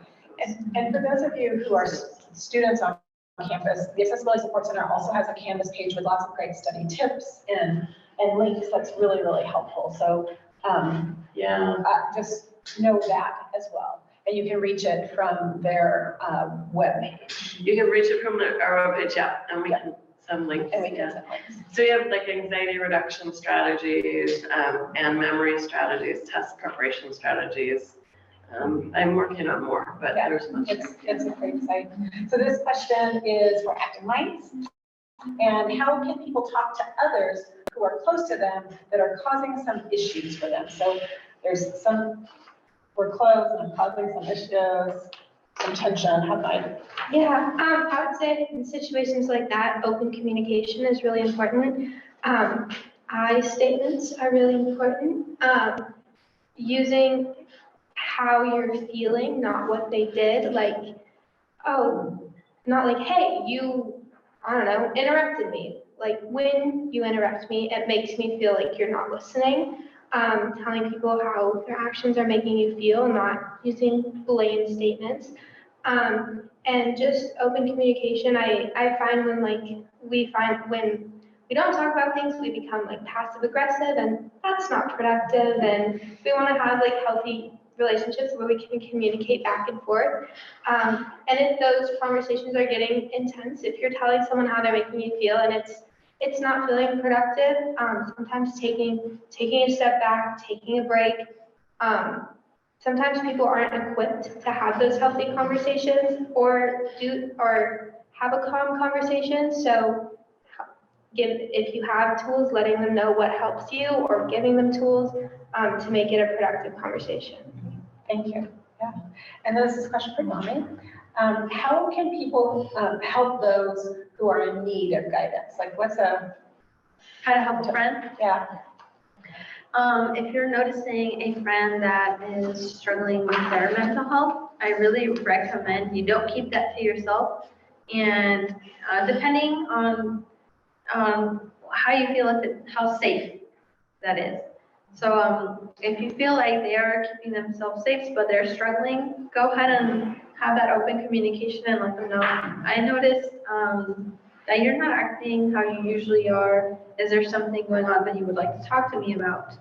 Or do you want me to go with you to go get help? You don't have to be the one that carries that. If you feel like your friend is not in a safe place right now, you are not responsible for the actions of your friend first and foremost, and you can seek help from somebody who can help them. And that's what I really, really recommend to do. The first thing you do is let somebody know that you can trust. I'm gonna say you're one of those people. You are one of those people that can go to your friend and let them know. And sometimes those situations can be pretty sticky situations because you feel like you may be betraying your friend's trust by going to somebody else. But it's really that safety. You want to keep you and your friend safe. So letting other people know it's totally okay. Thank you. These are some questions for Student Health Services. And one of them is kind of a yes, no. Are Cabrillo staff receiving any training for crisis intervention and suicide prevention? Yes. Yeah, both as private practice, we're obligated to keep that refreshed, and we always, I would say, yearly here. Yeah, so mental health first aid is something that something that we offer a couple times each semester on campus. We certify students and employees, including the Student Health Service employees in mental health first aid, also the question, persuade, refer, which is a suicide prevention strategy. We're also doing VAR, which is another prevention strategy, and just helping people in distress. So, and within local trainings like ASSIST and others, even access is a really good one. It sounds like, yeah, it's a great one. And access to legal means. So we're keeping that up and doing it very regularly. How can I get mental health counseling, Erin? On campus? So many ways. So it's already included in your tuition. There's a little portion that's already there. That's your student health fee. So all these services are accessible. You can walk into the office, which is just upstairs, room 912. Especially, I really want people to know if you're a student here, you're in crisis, you don't have to have an appointment. Just walk into the office during our hours and we will prioritize you. You can also email, you can also call the office. So there's multiple ways to connect and ask for support here. And does it cost more money? Like once you pay a health fee, then you have to pay again? Nope. And then is it only in person, only in Aptos? Thanks, Diane. So both our sites, both Watsonville and Aptos, we offer phone, video, or in-person sessions. So you have a wide range of options. And is it only in English? We do have some bilingual therapists. Portuguese, Spanish, and English. Yeah, sources, yeah, that's like languages. And yeah, right now I think that's it. So this last question is for the panel, but maybe also for you. And one of you wrote, what are the ways for the world to be more peaceful? And I'm gonna say more peaceful and more compassionate, because when I think about compassion, I do think about peace. It's like that sharing, being connected, and it brings up peace for me. So I'm gonna have the panel answer that. If any of you want to kind of chime in with one word or one sentence or a couple sentences, what are ways for the world to be more peaceful, more compassionate? How can we create that together? I talked about it in the VAR presentation I just did, but I feel like reducing stigma is really, really important to compassion and peacefulness. Making people feel safe to talk about their emotions and making it feel like something that's more commonplace and something that people don't have to be scared about or to hide or feel guilty or shameful about. Making people feel safe enough to talk about it and providing enough local and national and resources to give people the help that they need is really important. So thank you. It's a tough answer for me, actually, but what comes to mind is kind of how I think therapeutic interaction works as well, which is when you get down to the level of need, everyone is basically the same. It's what our strategies for getting our needs met, that tends to be really different, and that tends to create challenges for us. And I think when we can try and remember that we all have these basic needs for belonging, connection, safety, love, and try and meet each other on that level, we have a better chance of the interactions going well. I think my answer is one of the values that I really stand for is equity. If you can find equity in what you need and your needs, you can definitely do equity work for others too, starting with yourself and finding what do I need, what are my strategies that I can do to find that that peace within me that I can use for others too, and that you won't only feel fulfilled with yourself, but in the work that you do too. So, thank you. It's an interesting question, the idea of peace and compassion. I do agree they go together. For me, yeah, I think it is. I think there's a sense of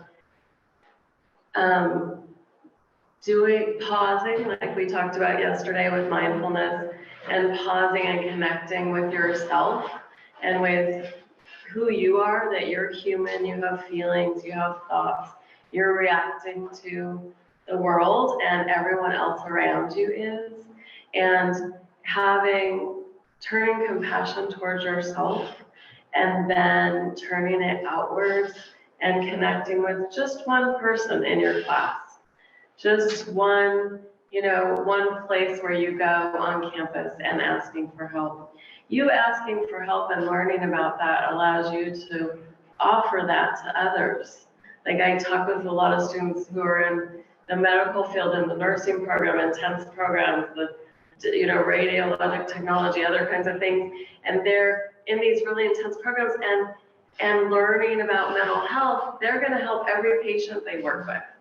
An artist or a musician is going to be working with others who might have fear about presenting themselves, their artwork, their singing, and we all have these abilities to both allow things to come in and make connection with people, and then to offer that out.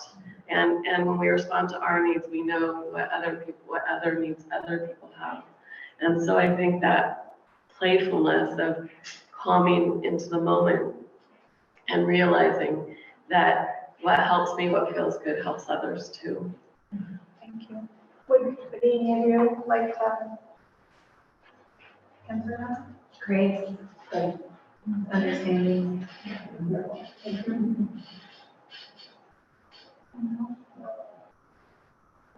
Being ready to help everyone.